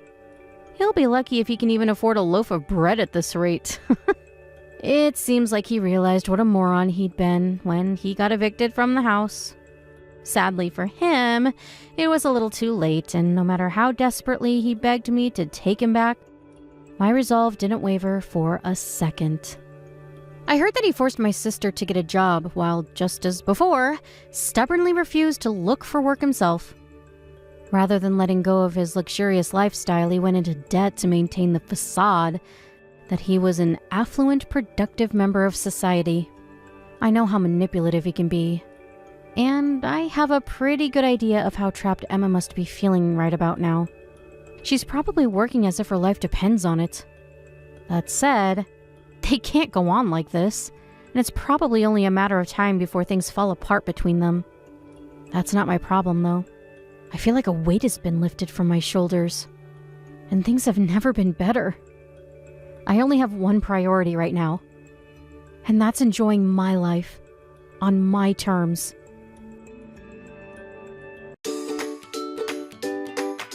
Thank you for watching. Don't forget to hit the like button and subscribe to the channel. Peep texts! Hey, when is the honeymoon? You didn't even tell me where you're going. Oh, hello. Our honeymoon? We're leaving on the 14th of next month. We'll be back on the 17th. We're going to Hawaii. Oh. Hawaii, huh? My son is spoiling you. Well, it is our honeymoon, so... Still, you come from a poor family, and your clothes are dirty. People like you don't belong in Hawaii. My clothes? They're not dirty. Oh, and I heard about your ex-boyfriend. What? Yeah, I know you dated someone before marrying my son. Not sure who told you that, but it's true. I'm 25, so I've had my share of boyfriends. Ugh, so filthy. Excuse me? You heard me. You shouldn't be whoring yourself out like that. What? I'm not. So that's how you tricked my son, huh? You're a slut. You're a terrible person. What? What are you basing this on? I just know, okay? Call it a woman's intuition. Or a mother's intuition. You're bad for my son. I can feel it. Did I do something to upset you? We're family now, so if you have a problem with me... We're not family. Okay.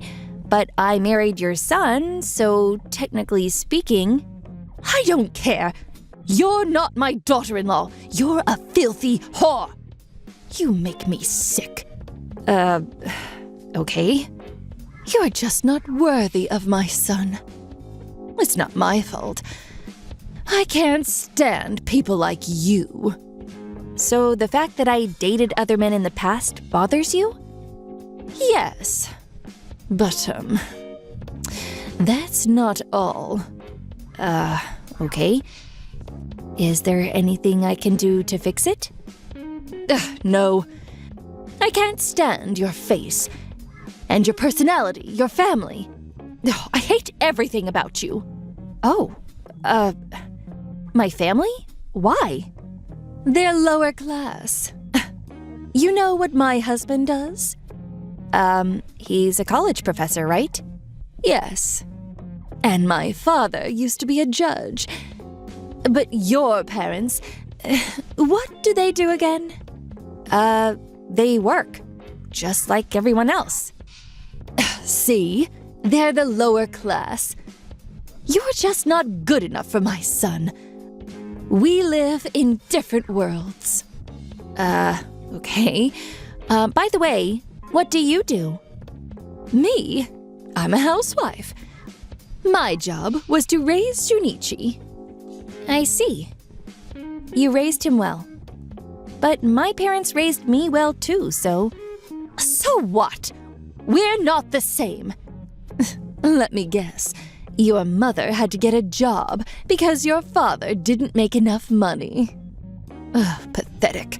No wonder you turned out like this. That's what happens when you grow up in a poor family. I don't think my parents were wealthy, but they weren't poor either. And, what do you mean, the way I turned out? You married my son for the money. I can see right through you. Money? You're just an average office worker, just like your parents. But my son, he's special. He's a government official. He's way out of your league. He's just a better person than you, got it? You're not good enough for him. You should leave him for his sake. I can't do that. Fine. Then you'll just end up getting dumped. Dumped? Why? I've already found a new wife for my son. What? But he's married. Doesn't matter. He has to marry someone more worthy of him. She's from a very prestigious family. She's the right woman for my son, not you. We are the upper class, you understand? Politicians, doctors, lawyers. Those are the kinds of people I'm friends with. And I want the same for my son. You understand what I'm saying? Anyways, when should I introduce her to him? I know. How about the 14th of next month? Oh, look, this is your last chance. Divorce my son. Now. What? No, I'm not doing that. Oh, you want to play it like that? Fine. It's not like you have a choice anyways. Soon your marriage will be over. Enjoy it while it lasts.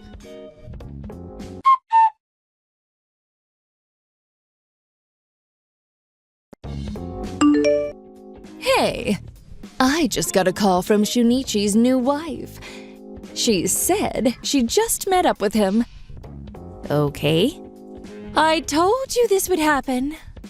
You're just not good enough to be my son's wife. You understand that? You're a filthy whore. He was never serious about you.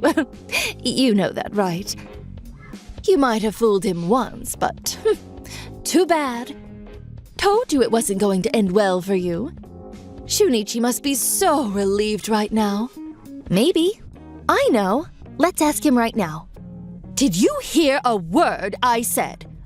I told you he's with his new wife right now. That's strange because he's right next to me. What? Oh, stop lying. I'm serious. We're on our honeymoon. Where else would he be? But his new wife just called me. Stop lying. You're just trying to confuse me. You're pathetic. You know that? But I'm telling you the truth. What? See? We're at the airport. Hold on. If he's at the airport, why did his new wife call me? You called her over and over again. Is he there yet? Did you meet up with him? She just said yes to shut you up. What? Wait, how do you know all this? Your husband told me. What's going on? Think about it. This new wife you keep talking about? She knows Shunichi is married, right? You really thought she'd take you seriously? After you told me your plan, I told Shunichi about it. Then he told his dad, and he contacted her himself. Turns out he was good friends with her father. Needless to say, he got furious when he heard your plan. Like you said, she's from a very prestigious family. And now, they wish to cut all ties with you. Wait, you told my husband? Yeah. He's family too. By the way, he's furious with you too. He apologized to me on your behalf. Liar! No way, can't be! I did all of this for Shunichi.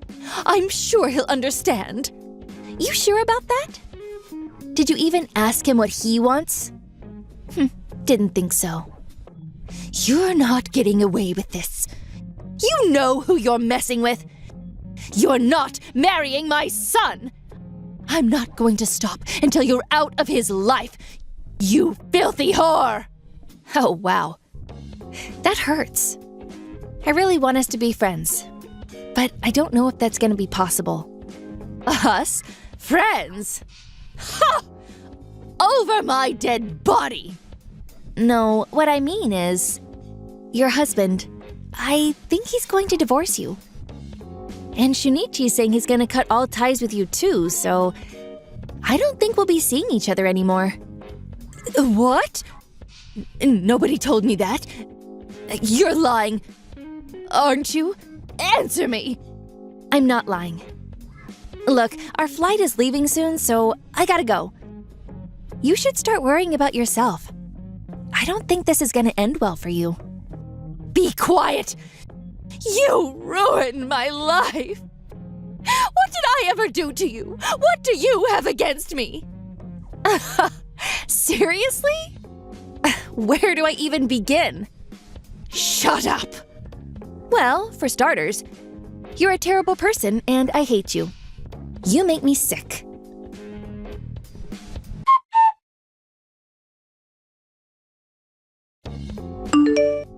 Afterwards, my father-in-law texted me saying, "Leave the rest to me, enjoy your honeymoon." Thanks to him, we had a great time in Hawaii. As for my ex-mother-in-law, she lost everything after her family left her. And the family of the new wife she was trying to introduce to Shunichi sued her for damages. She lost most of the money she got through the divorce. Oh, and when her friends heard about this, they all cut ties with her. A few months later, she moved out of the city. Who knows what she's up to now? Oh well, not my problem. I'm just glad she's out of my life. Thank you for watching. Don't forget to hit the like button and subscribe to the channel.